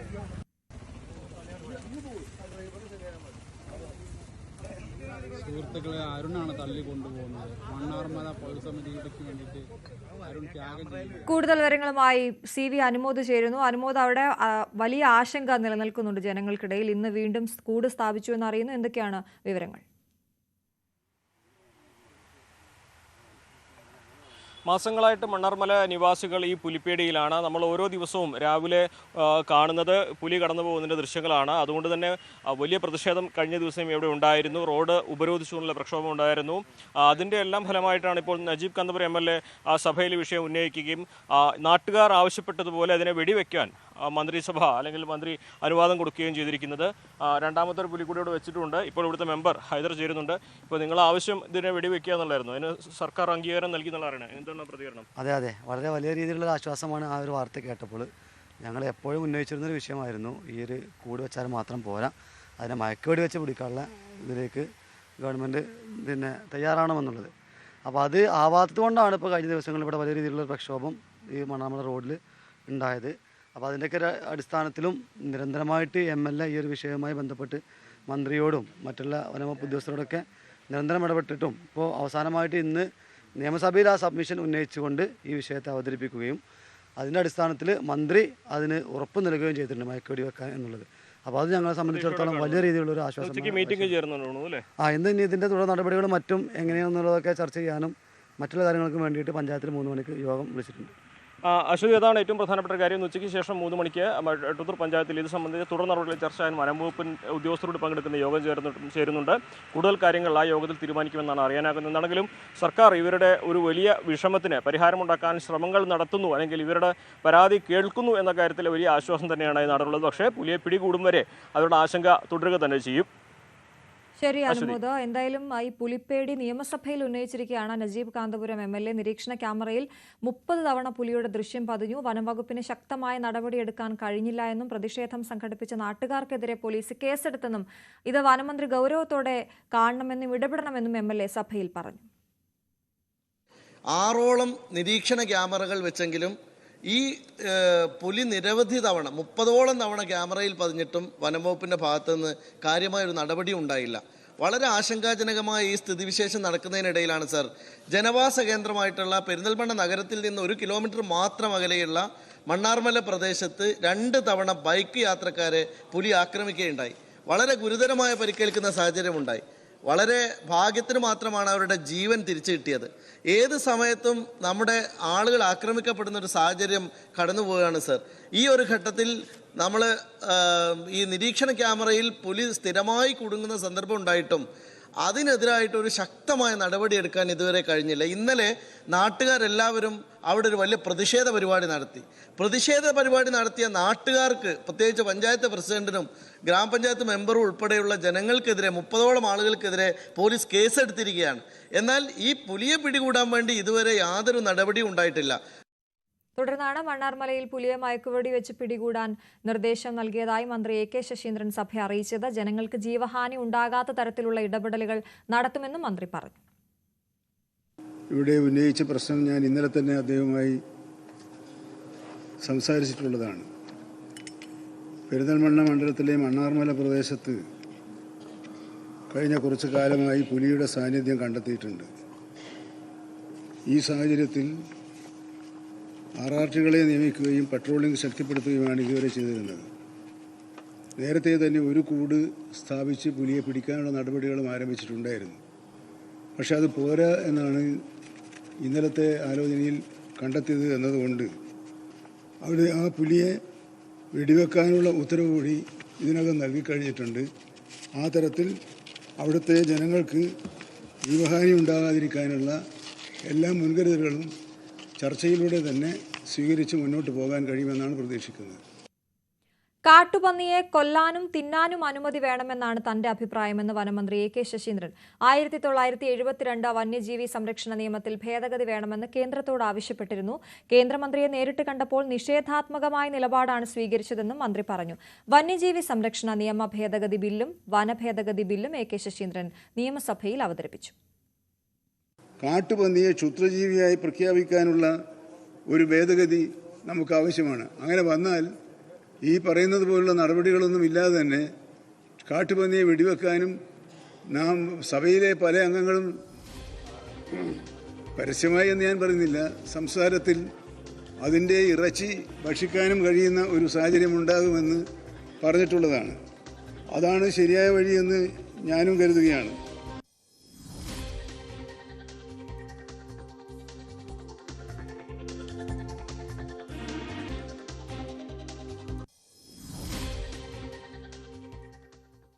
ധർമ്മസ്ഥലയിൽ ഓപ്പറേഷൻ ബംഗളഗുഡയുമായി SIT വനമേഖലയോട് ചേർന്ന പ്രദേശങ്ങളിലാണ് മൃതദേഹാവശിഷ്ടങ്ങൾക്കായി പരിശോധന നടത്തുന്നത്. കഴിഞ്ഞ ദിവസം ഇവിടെ നിന്നും കണ്ടെത്തിയ 7 അസ്ഥികൂടങ്ങൾ ഫോറൻസിക് പരിശോധനയ്ക്കായി അയച്ചു. ധർമ്മസ്ഥല കേസുമായി ഇപ്പോൾ കണ്ടെത്തിയ അസ്ഥികൂടങ്ങൾക്ക് ബന്ധമുണ്ടോ എന്നതാണ് പ്രധാനമായും SIT അന്വേഷിക്കുന്നത്. വനത്തിനകത്ത് ദുർമന്ത്രവാദം നടന്നതായ സൂചനകളും പുറത്തുവരുന്നുണ്ട്. KV ബൈജുവിന്റെ report. ധർമ്മസ്ഥലയിൽ ബംഗളഗുഡ കേന്ദ്രീകരിച്ചാണ് ഇപ്പോൾ SITയുടെ അന്വേഷണം നടക്കുന്നത്. ഓപ്പറേഷൻ ബംഗളഗുഡ എന്ന് പേരിട്ടിരിക്കുന്ന ഈ ഒരു ദൗത്യത്തിന് ഇന്നലെ രാവിലെ മുതലാണ് തുടക്കമായത്. എന്തായാലും ഈ മേഖല കേന്ദ്രീകരിച്ച് കൂടുതൽ മൃതദേഹാവശിഷ്ടങ്ങൾ ഒപ്പം അസ്ഥികൾ ഒക്കെ ലഭിച്ചിട്ടുണ്ട്. തലയോട്ടി ഉൾപ്പെടെയുള്ള വസ്തുക്കൾ ലഭിച്ചിട്ടുണ്ട്. എന്നാലും നമുക്ക് അനൗദ്യോഗികമായി ലഭിക്കുന്ന വിവരമനുസരിച്ച് 5ഓളം തലയോട്ടികളും നിരവധി അസ്ഥികളുമാണ് ഈ പ്രദേശത്ത് നിന്നും ഇപ്പോൾ കണ്ടെത്തിയിരിക്കുന്നത്. എന്തായാലും ഇത്തരം ഒരു സാഹചര്യത്തിൽ SIT വിശദമായ ഒരു പരിശോധന, അതായത് 20 ഏക്കറോളം വരുന്ന ബംഗളഗുഡ കേന്ദ്രീകരിച്ച് നടത്താനാണ് ഇപ്പോൾ തീരുമാനിച്ചിരിക്കുന്നത്. ഇതിൽ മുഖ്യമന്ത്രി സിദ്ധരാമയ്യ തന്നെ ഇതിൽ ഈ ഒരു പ്രദേശം പരിശോധിക്കാൻ SITക്ക് നിർദ്ദേശം നൽകിയിരിക്കുന്നു. എന്തായാലും 1995 മുതൽ 2014 വരെയുള്ള കാലഘട്ടത്തിലാണ് ഈ ധർമ്മസ്ഥലയിൽ ഇത്തരത്തിൽ നിരവധി കൊലപാതകങ്ങൾ നടന്നിട്ടുണ്ടെന്ന ഒരു വെളിപ്പെടുത്തലുണ്ടായത്. ഇതേ തുടർന്ന് ഈ ഒരു സംഭവവുമായി ബന്ധപ്പെട്ട കേസാണ് അന്വേഷിക്കാൻ കോടതി നിർദ്ദേശമെങ്കിലും ഇപ്പോൾ 2014 ശേഷമുള്ളതാണെന്ന് കരുതുന്ന മൃതദേഹാവശിഷ്ടങ്ങളാണ് ഇപ്പോൾ ഈ ബംഗളഗുഡയിൽ നിന്നും ലഭിച്ചത്. എന്തായാലും ഇതും SIT ഇപ്പോൾ അന്വേഷിക്കുന്നുണ്ട്. ഇത് സംബന്ധിച്ച് കൂടുതൽ ഇത്തരത്തിൽ അസ്ഥികൂടങ്ങളൊക്കെ ലഭിക്കുന്നതിന് മുറയ്ക്ക് ഈ അന്വേഷണം ഇനി ഏത് രീതിയിൽ മുന്നോട്ട് കൊണ്ടുപോകണമെന്ന കാര്യത്തിൽ SITയുടെ ഭാഗത്തുനിന്നും ഒരു തീരുമാനമുണ്ടാകും. എന്തായാലും ഇപ്പോൾ ലഭിച്ചിരിക്കുന്ന ഈ വസ്തുക്കളെല്ലാം തന്നെ ബംഗളൂരുവിലെ മടിവാലയിലെ ഫോറൻസിക് ലാബിലേക്ക് പരിശോധനയ്ക്കായി അയച്ചിട്ടുണ്ട്. നേരത്തെ മൃതദേഹങ്ങൾ ലഭിച്ചതും ഇതേ ബംഗളഗുഡ വനത്തിനകത്തുള്ള 11A എന്ന് പറയുന്ന സ്ഥലത്തു നിന്നാണ്. ഇപ്പോൾ ലഭിച്ചിരിക്കുന്നത് ഈ ഉപരിതലത്തിൽ ഇത്തരത്തിൽ ചിതറിക്കിടക്കുന്ന രീതിയിലുള്ള മൃതദേഹങ്ങളാണ് ലഭിച്ചത്. ഒരു പക്ഷേ ഈ ഭാഗം കേന്ദ്രീകരിച്ച് ആളുകൾ എത്താത്ത ഈ ഭാഗം കേന്ദ്രീകരിച്ച് ദുർമന്ത്രവാദം ഉൾപ്പെടെ നടത്തിയിട്ടുണ്ടാകുമെന്ന ഒരു സൂചനകളും പുറത്തു വരുന്നുണ്ട്. എന്തായാലും ഇപ്പോൾ പോലീസിന്റെ വിശദമായ പരിശോധന ആരംഭിച്ചിട്ടുണ്ട്. ഈ മൃതദേഹാവശിഷ്ടത്തിനൊപ്പം ഒരു സാരിയും ലഭിച്ചിട്ടുണ്ട്. അതുകൊണ്ട് തന്നെ ഒരു മൃതദേഹം സ്ത്രീയുടേതാണെന്ന ഒരു സംശയവും ഉയരുന്നുണ്ട്. എന്തായാലും ഇതേതെങ്കിലും തരത്തിൽ ശുചീകരണ തൊഴിലാളി ചൂണ്ടിക്കാട്ടിയ സ്ഥലമോ കൊല്ലപ്പെട്ട സൗജന്യയുടെ അമ്മാവൻ വിട്ടലഗൌഡ ചൂണ്ടിക്കാട്ടിയ സ്ഥലത്ത് നിന്നല്ല ഇപ്പോൾ മൃതദേഹാവശിഷ്ടങ്ങൾ ലഭിച്ചത്. ഇത് വനത്തിനകത്ത് മഹസർ തയ്യാറാക്കാൻ പോകുമ്പോൾ ഇത്തരത്തിൽ ഉപരിതലത്തിൽ ചിതറിക്കിടക്കുന്ന നിലയിലായിരുന്നു മൃതദേഹങ്ങൾ ഉണ്ടായത്. എന്തായാലും ഇതിന് എത്ര പഴക്കമുണ്ട് എന്നത് SIT അന്വേഷിക്കുന്നുണ്ട്. അതിനനുസരിച്ചായിരിക്കും ഈ കേസിന്റെ തുടർ കാര്യങ്ങൾ ഉണ്ടാകുക. ഏതായാലും നിർണായകമായ കണ്ടെത്തലാണ് ഇപ്പോൾ ധർമ്മസ്ഥല ബംഗളഗുഡ കേന്ദ്രീകരിച്ചപ്പോൾ ഉണ്ടായിരിക്കുന്നത്. എന്തായാലും ഈ പ്രദേശം 40% വനമേഖലയോട് ചേർന്ന് കിടക്കുന്ന പ്രദേശങ്ങൾ വനത്തിനകത്തൊക്കെ ഈ SITയുടെ പരിശോധന പൂർത്തിയായിട്ടുണ്ട്. മറ്റുള്ള ഇടങ്ങളിൽ കൂടി പരിശോധന നടത്തുമെന്ന് തന്നെയാണ് SIT വ്യക്തമാക്കിയിരിക്കുന്നത്. ഏതെങ്കിലും തരത്തിൽ ഈ ചിന്നയ്യ നേരത്തെ വെളിപ്പെടുത്തിയ സംഭവവുമായി ബന്ധപ്പെട്ട് ഇതിന് ബന്ധമുണ്ടോ എന്നാണ് പ്രധാനമായും SIT അന്വേഷിക്കുന്നത്. വിപുലമായ അന്വേഷണം ഇത് സംബന്ധിച്ച് ആരംഭിച്ചിട്ടുണ്ട്. മാത്രമല്ല ഇതിൽ ആക്ഷൻ കമ്മിറ്റി ഭാരവാഹികളുടെ ചോദ്യം ചെയ്യൽ ഉൾപ്പെടെ ഇപ്പോൾ പൂർത്തിയായിട്ടുണ്ട്. അങ്ങനെ ഒരു ഘട്ടത്തിലാണ് വീണ്ടും കൂടുതൽ മൃതദേഹാവശിഷ്ടങ്ങൾ ഇപ്പോൾ കണ്ടെത്തിയിരിക്കുന്നത് എന്നതും ധർമ്മസ്ഥല കേസിനെ വളരെ ഏറെ ഗൗരവം വർദ്ധിപ്പിക്കുന്നു. അതിന്റെ തലം തന്നെ മാറുന്നു. SITയെ സംബന്ധിച്ചിടത്തോളം സങ്കീർണതകളും ഏറുന്നു. ധർമ്മസ്ഥലയിൽ നിന്നും KB ബൈജു, ന്യൂസ് 18. ചികിത്സാ പിഴവ് മൂലമാണ് IAS ഓഫീസറായിരുന്ന M നന്ദകുമാർ മരിച്ചതെന്ന ആരോപണവുമായി കുടുംബം. ശസ്ത്രക്രിയയിൽ പിഴവ് സംഭവിച്ചിട്ടും ബോധപൂർവ്വം മറച്ചുവെക്കാൻ നന്ദകുമാറിനെ ആദ്യം ചികിത്സിച്ച SP മെഡിഫോർട്ട് ആശുപത്രി അധികൃതർ ശ്രമിച്ചെന്നാണ് മക്കളുടെ ആരോപണം. ഇനി ആർക്കും ഈ അവസ്ഥ ഉണ്ടാകരുതെന്നും നീതിക്ക് വേണ്ടി നിയമ പോരാട്ടം തുടരുമെന്നും നന്ദകുമാറിന്റെ മക്കൾ ന്യൂസ് 18നോട് പറഞ്ഞു. ശസ്ത്രക്രിയയിലെ പിഴവുകൾ മൂലം വിലപ്പെട്ട ജീവനുകൾ നഷ്ടമാകുന്ന ഒരുപാട് വാർത്തകൾ കേരളം നേരത്തെ ചർച്ച ചെയ്തിട്ടുണ്ട്. പക്ഷേ 3 മാസങ്ങൾക്ക് മുമ്പ് തിരുവനന്തപുരത്തിന്റെ മുൻ കളക്ടർ കൂടിയായിരുന്ന M നന്ദകുമാർ അപ്രതീക്ഷിതമായി ഒരു സ്വകാര്യ ആശുപത്രിയിൽ ചികിത്സയ്ക്കെത്തുകയും പിന്നീട് ഒരു ശസ്ത്രക്രിയയെ തുടർന്ന് അബോധാവസ്ഥയിലാവുകയും ഒടുവിൽ കഴിഞ്ഞയാഴ്ച അദ്ദേഹത്തിന് മരണം സംഭവിക്കുകയും ചെയ്യുന്ന വാർത്ത കഴിഞ്ഞ ദിവസങ്ങളൊക്കെ കേരളം ചർച്ച ചെയ്തതാണ്. പക്ഷെ അന്നൊന്നും ആ കുടുംബം മാനസികമായി ഒരു പരസ്യമായി അതുമായി ബന്ധപ്പെട്ട ഒരു പ്രതികരണം നടത്താൻ തയ്യാറാവുന്ന സാഹചര്യത്തിലല്ലായിരുന്നു. പക്ഷേ ഇപ്പോൾ അത് പുറം ലോകം അറിയണം എന്ന താല്പര്യത്തിൽ നന്ദകുമാറിന്റെ മക്കളായ വിഷ്ണുവും പാർവതിയും എന്നോടൊപ്പം ചേരുന്നു. ഒരുപാട് ചർച്ച ചെയ്തതാണ് ഇങ്ങനെ ഒരു മെഡിക്കൽ നെഗ്ലിജൻസ് ഉണ്ടായി, അത് അദ്ദേഹത്തിന്റെ ജീവനെ വലിയ തരത്തിൽ ബാധിക്കുന്ന തരത്തിലേക്ക് മാറിയെന്നത്. എന്തായിരുന്നു അന്ന് യഥാർത്ഥത്തിൽ സംഭവിച്ചത്? മെയ് 16-ാം തീയതി SP മെഡിഫോർട്ട് എന്ന ആശുപത്രിയിലായിരുന്നു അച്ഛൻ അഡ്മിറ്റ് ചെയ്തത് വേറെ ഒരു ആരോഗ്യ സംബന്ധമായ സർജറിക്ക് വേണ്ടിയാണ് പോയത്. ആംപിറ്റിലെ ഒരു നോഡ് റിമൂവ് ചെയ്യുക എന്നുള്ള ഒരു ശസ്ത്രക്രിയക്കാണ് പോയത്. പക്ഷേ പിന്നീട് അത് ഹെമറേജ് ഉണ്ടെന്ന് ഹോസ്പിറ്റലുകാർ പറയുകയും അങ്ങനെ നമ്മൾ അതിലൊരു ചെറിയ ശസ്ത്രക്രിയയാണ്, ബുദ്ധിമുട്ടൊന്നും ഉണ്ടാവില്ല എന്ന ഉറപ്പ് അവർ നൽകി നമുക്ക് ഒരു സമയം തരാതെ പെട്ടെന്ന് ശസ്ത്രക്രിയ നടത്തുകയായിരുന്നു. പക്ഷെ അതിനുശേഷം അച്ഛൻ അബോധാവസ്ഥയിലായിരുന്നു. അങ്ങനെ പിന്നെ നമ്മൾ അന്ന് അറിയുന്ന 20-ാം തീയതിയാണ് അറിയുന്നത് ഈ ബുദ്ധിമുട്ടുണ്ടായി എന്നറിയുന്നത്. അന്ന് രാത്രി തന്നെ നമ്മൾ അനന്തപുരി ഹോസ്പിറ്റലിലോട്ടേക്ക് മാറ്റുകയായിരുന്നു ചെയ്തത്. എന്ത് ബുദ്ധിമുട്ടാണ് ശസ്ത്രക്രിയക്കിടയിൽ ഉണ്ടായതെന്നാണ് നമ്മൾ മനസ്സിലാക്കിയത്? എന്താണ് അവരതിന് പറഞ്ഞ മറുപടി? ഹൈപ്പോക്സിയ എന്നൊരു കണ്ടീഷനിലോട്ടാണ് വന്നതെന്നാണ് നമുക്ക് അറിയാൻ സാധിച്ചത്. അതിന് എന്തുകൊണ്ടാണ് അങ്ങനെ വന്നതെന്ന് അവർക്ക് അറിയില്ല എന്ന് പറഞ്ഞു. ഈ ഹൈപ്പോക്സിയ എന്ന് പറഞ്ഞാൽ എന്താണെന്ന് നമ്മൾ സാധാരണ ആളുകൾക്ക് ബ്രെയിനിലോട്ടേക്ക് ഓക്സിജൻ ആവശ്യത്തിന് എത്തിച്ചേർന്നില്ല. അത് ഏകദേശം ഒരു 9-10 മിനിറ്റോളം ബ്രെയിനിലോട്ട് ഓക്സിജൻ എത്തിയില്ല എന്നാണ് നമുക്ക് മെഡിക്കൽ ബോർഡുകാർ നമ്മൾ അറിയിച്ചത്. അതായത് ഈ ശസ്ത്രക്രിയക്കിടയിൽ ആണ് ഇത് സംഭവിച്ചത്. അതെ ശസ്ത്രക്രിയക്കിടയിലാണ് ഇത് സംഭവിച്ചത്. പ്രിക്കോഷൻ എടുക്കാതെയാണ് അപ്പോൾ അത് ചെയ്തത് എന്നാണ് നമ്മൾ വിശ്വസിക്കുന്നത്. നമ്മൾ കുടുംബം അത് വിശ്വസിക്കുന്നത് അത് തന്നെയാണ്. അല്ലാത്ത പക്ഷം ഹൈപ്പോക്സിയ വരാനുള്ള സാധ്യതകളില്ല എന്ന് നമുക്ക് അറിയാൻ സാധിക്കും. നിങ്ങൾ ഏതെങ്കിലും വിദഗ്ധ ഡോക്ടർമാരോട് പിന്നെ അതെ നമ്മൾ സംസാരിച്ച് അറിയാൻ സാധിച്ചതാണ് ഹൈപ്പോക്സിയ ഇഞ്ചുറി വന്നു എന്നുള്ളത്. അത് എവിഡന്റ്ലി സ്കാനുകളിലെല്ലാം അത് കാണിക്കുന്നുമുണ്ട്. അപ്പൊ ആ ഹൈപ്പോക്സിയ ഇഞ്ചുറി വന്ന ആ ഇഞ്ചുറിയോട് കൂടിയാണ് നമ്മൾ അനന്തപുരി ഹോസ്പിറ്റലിലോട്ടേക്ക് അച്ഛനെ മാറ്റുന്നത്. പക്ഷെ അത് ഇറിവേഴ്സിബിൾ ആണ്, തിരിച്ചു വരാൻ സാധിക്കാത്തതൊന്നാണ്. അതിപ്പം നമ്മുടെ കയ്യിലല്ലാതെ പോയി. പക്ഷെ അങ്ങനെ വരേണ്ട ആവശ്യം അവിടെ ഉണ്ടായിരുന്നില്ല. അത് മെഡിക്കൽ നെഗ്ലിജൻസ് കൊണ്ട് തന്നെയാണ് എന്നാണ് നമ്മൾ 100% കുടുംബം വിശ്വസിക്കുന്നത്. വിഷ്ണു, ഇതുമായി ബന്ധപ്പെട്ട് ശംഖുമുഖം അസിസ്റ്റന്റ് കമ്മീഷണർ നേതൃത്വത്തിൽ അന്വേഷണം നടക്കുന്നുണ്ട്. FIR ഒക്കെ രജിസ്റ്റർ ചെയ്തിരുന്നു. നിലവിൽ അതിന്റെ ഒരു പ്രോഗ്രസ് എന്താണ്? എന്തെങ്കിലും കാര്യം അറിയിച്ചിട്ടുണ്ടോ? ഇപ്പോൾ ഈ കേസിൻ്റെ ഭാഗമായിട്ട് നമ്മുടെ അടുത്ത് നിന്ന് മൊഴിയെടുക്കാൻ വന്നായിരുന്നു. അതിപ്പോൾ നമ്മുടെ കുടുംബാംഗങ്ങളുടെ മൊഴിയെടുക്കാൻ വന്നായിരുന്നു. അതുമാത്രമല്ല അനന്തപുരി ഹോസ്പിറ്റലിലെ ഡോക്ടർമാരുടെ അവരുടെ സജഷൻസ് എടുക്കാൻ വേണ്ടിയിട്ടും വന്നായിരുന്നു. ഇത് കഴിഞ്ഞിട്ടുള്ളൊരു മെഡിക്കൽ ബോർഡ് ശരിക്കും DMOൻ്റെ നേതൃത്വത്തിൽ അവർ കോൺസ്റ്റിറ്റ്യൂട്ട് ചെയ്തിട്ടുണ്ട്. അവരാണ് ഈ കേസ് ഹിസ്റ്ററി കേസ് ഷീറ്റും അച്ഛൻ്റെ ഈ സർജറിയായിട്ട് ബന്ധപ്പെട്ടുള്ള മെഡിക്കൽ ഹിസ്റ്ററിയും അതെല്ലാം നോക്കിയിട്ട് അത് ബേസിലാണ് അവരൊരു ഡിസിഷൻ പറയുന്നത്. അതിൻ്റെ പ്രോഗ്രസ് എന്താണെന്ന് നമുക്കിപ്പോൾ അറിയില്ല. ബാക്കിയുള്ള പ്രോഗ്രസ് എന്താണെന്നോ ഡിസിഷൻ എന്താണെന്നോ അറിയത്തില്ല. നമ്മൾ അതിനുവേണ്ടി വെയിറ്റ് ചെയ്യുവാണ്. നിങ്ങളുടെ ഒരു തീരുമാനം എന്താണ് ഈ ഒരു വിഷയത്തിൽ? ഇനി എങ്ങനെ നിയമപരമായിട്ട് പോകുന്നപ്പോൾ ഇതേ സമാനമായ പ്രശ്നം നേരിടുന്ന ഒരുപാട് പേർ ഉണ്ടായിരിക്കും. അതായത് ഈ നമ്മുടെ അച്ഛന് വന്ന ബുദ്ധിമുട്ട് ഇനി വേറെ ആർക്കും വരരുത്. അതുകൊണ്ട് അച്ഛന് വേണ്ടിയിട്ടുള്ള ജസ്റ്റിസിനും മറ്റുള്ളവർക്ക് വേണ്ടിയിട്ടുള്ള ഭാവിയിൽ ഇത് വരരുത് എന്നൊരു പ്രതിജ്ഞയോടുകൂടെ തന്നെയാണ് ഈ കേസുമായിട്ട് മുന്നോട്ട് പോകുന്നത്. പാർവതി, അവസാനമായി ഒരു കാര്യം കൂടി, ഏതെങ്കിലും തരത്തിൽ ഒരു ഒത്തുതീർപ്പിനോ അല്ലെങ്കിൽ ഇങ്ങനെ ഒരു പ്രശ്നം അറിഞ്ഞതിന് ശേഷം ഈ ഹോസ്പിറ്റലിന്റെ ഭാഗത്തുനിന്നുണ്ടായ ഒരു റെസ്പോൺസ് എങ്ങനെയായിരുന്നു? നമ്മൾ ഇതിന് ശേഷം അവർ കോണ്ടാക്ട് ചെയ്തിട്ടില്ല, ഇതുവരെ കോണ്ടാക്ട് ചെയ്തിട്ടില്ല. കേസുമായിട്ട് കേസ് രജിസ്റ്റർ ചെയ്തതുകൊണ്ട് തന്നെ ചിലപ്പോൾ അവരത് നിയന്ത്രിച്ചിട്ടുണ്ടാവാം, അറിയില്ല. പക്ഷെ അച്ഛന്റെ ആരോഗ്യനിലകൾ അവർ അന്വേഷിക്കുന്നുണ്ടായിരുന്നു. അങ്ങനെയാണ് ഇപ്പോൾ ഏറ്റവും അവസാനം വരെ. അപ്പൊ ഈ സമാനമായ പ്രശ്നം മറ്റാർക്കെങ്കിലും അവിടെ ഉണ്ടായതായിട്ടോ അല്ലെങ്കിൽ അങ്ങനെ എന്തെങ്കിലും സൂചനകൾ ലഭിച്ചിട്ടുണ്ടോ? ഇതേ ഹോസ്പിറ്റലിൽ മറ്റെന്തെങ്കിലും മെഡിക്കൽ നെഗ്ലിജൻസ് ഇതുപോലെ സീരിയസ് ആയിട്ടുള്ള ഉണ്ടായിട്ടുള്ളൂ? 2-3 കേസുകൾ നമുക്ക് അടുത്ത് അറിഞ്ഞ ആൾക്കാർ ഇവിടെ വന്ന് അച്ഛന്റെ മരണശേഷവും വന്ന് സംസാരിച്ചിട്ടുണ്ട്. അവരും കേസ് മുഖാന്തരം മുമ്പോട്ട് പോകുന്നുണ്ട്.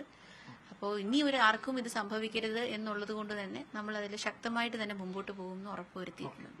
എന്തായാലും അത് ആ വാക്കുകളിൽ വളരെ വ്യക്തമാണ്. അവർക്ക് 68ാമത്തെ വയസ്സിലാണ് അച്ഛനെ ഇങ്ങനെ അപ്രതീക്ഷിതമായി നഷ്ടമാകുന്ന ഒരു സാഹചര്യം ഉണ്ടായത്. കേരളത്തിൽ ഒരാൾക്കും ഒരു കുടുംബത്തിലും ഇങ്ങനെയൊരു നഷ്ടം ഇനി ഒരിക്കലും ഉണ്ടാകാതിരിക്കാൻ ഇവരുടെ ഈ മുമ്പോട്ടുള്ള നിയമ പോരാട്ടം വഴിവെക്കുമെന്ന് തന്നെ പ്രതീക്ഷിക്കാം. ക്യാമറമാൻ C വിനോദിനൊപ്പം ഡാൻ കുര്യൻ, ന്യൂസ് 18. ലൈംഗിക ആരോപണം നേരിടുന്ന രാഹുൽ മാങ്കൂട്ടത്തിലിനെ വിടാതെ ഭരണപക്ഷം. കാട്ടിലെ മാങ്കൂട്ടങ്ങളെക്കാൾ പ്രശ്നക്കാരായ മാങ്കൂട്ടങ്ങൾ നാട്ടിലുണ്ടെന്നായിരുന്നു CPM അംഗം V ജോയിയുടെ പരിഹാസം. മാങ്കൂട്ടങ്ങൾ വലിയ ചാട്ടക്കാരാണ്. ചില ചാട്ടങ്ങൾ ബാംഗ്ലൂരിലുമെത്തി. ചാട്ടം ശരിയല്ലെന്ന് കണ്ട് മയക്കുവെടി വയ്ക്കാൻ തീരുമാനിച്ചെങ്കിലും മയക്കുവെടി വെച്ചവർക്ക് നേരെ തിരിഞ്ഞുവെന്നും ജോയ് വിമർശിച്ചു. സർ, എന്നാൽ ഈ നാട്ടില് ചില മാൻകൂട്ടങ്ങളുണ്ട് സർ. ആ നാട്ടിലെ മാൻകൂട്ടം അപകടകാരിയാണ്, ആപൽക്കാരികളാണ്. ഇത്തരം മാൻകൂട്ടങ്ങളെ കൊണ്ട് കേരളീയ ജനത പൊറുതിമുട്ടിയ സന്ദർഭം വന്നിട്ടുണ്ട് സർ. സ്വന്തം അച്ഛൻ്റെക്കാൾ പ്രായമുള്ള ആളുകളെയും എടോ എന്ന് അഭിസംബോധന ചെയ്യുന്ന മാൻകൂട്ടവും ഈ നാട്ടിലുണ്ട് സർ. ഔദ്യോഗിക കൃത്യനിർവഹണത്തിന്റെ ഭാഗമായി തെരഞ്ഞെടുപ്പ് സമയത്ത് വാഹനം ഒന്ന് തടഞ്ഞു എന്നുള്ളതുകൊണ്ട് സ്വാഭാവികമായി എല്ലാവരും വഴങ്ങിക്കൊടുക്കുന്ന സമയത്ത് ആ ഉദ്യോഗസ്ഥനോട് നിന്റെ സർവീസിന്റെ പാരിതോഷികം ഞാൻ തരാം എന്ന് പറഞ്ഞതും ഒരു മാൻകൂട്ടമാണ് സാർ. അദ്ദേഹം വല്ലാണ്ട് വിഷമിച്ചു പോയി. ദൈവം ഉണ്ടോ ഇല്ലയോ എന്ന് എനിക്ക് പറയാൻ പറ്റത്തില്ല, പക്ഷെ പണി കിട്ടി സാർ. അദ്ദേഹത്തിന്റെ കരച്ചില് നന്നായിട്ട് ഏറ്റു സാർ. സാർ, മാൻകൂട്ടം വലിയ മാനുകൾ വലിയ ചാട്ടമാണ്. എന്നെക്കാൾ പൊക്കമുള്ള അല്ലെങ്കിൽ ഒരു 6-7 അടി പൊക്കമുള്ള തെങ്ങിന്റെ മുകളിൽ കൂടെയൊക്കെ മാൻകൂട്ടം ചാടാറുണ്ട് സാർ. ഇവിടെയും ചാടുകയാണ് സാർ. തിരുവനന്തപുരത്തുനിന്ന് എറണാകുളത്തേക്കും എറണാകുളത്തുനിന്ന് തൃശ്ശൂരിലേക്കും അവിടെ നിന്നുമൊക്കെ ചാടുകയാണ് സാർ. ചില ചാട്ടങ്ങൾ കൊണ്ട് ബാംഗ്ലൂർ വരെ എത്തി സാർ. ഇങ്ങനെ ചാടുന്നത് ശരിയല്ല എന്ന് കണ്ടു കാണും. മയക്കുവെടി വയ്ക്കാൻ തീരുമാനിച്ചു സാർ. മയക്കുവെടി വെച്ചു. മയക്കുവെടി ഏറ്റില്ല സാർ. മയക്കുവെടി എച്ചവരുടെ നേർക്ക് തന്നെ തിരിഞ്ഞു വന്നു സാർ. അതേസമയം രാഹുൽ മാങ്കൂട്ടത്തിന് പിന്തുണയുമായി രമേശ് പിഷാരടി. ആരോപണങ്ങൾ തെളിയും വരെ രാഹുൽ മാങ്കൂട്ടത്തിനെ സ്ഥാനങ്ങളിൽ നിന്നും നീക്കേണ്ട കാര്യമില്ല. വിധി വരട്ടെ എന്ന് പറയാൻ രാഹുലിന്റെ വിഷയത്തിൽ ഒരു പരാതി പോലുമില്ല. രാഹുലിന്റെ സുഹൃത്തായതിനാൽ ഷാഫിക്കെതിരെയുള്ള വിമർശനം സ്വാഭാവികമെന്നും രമേശ് പിഷാരടി പറഞ്ഞു.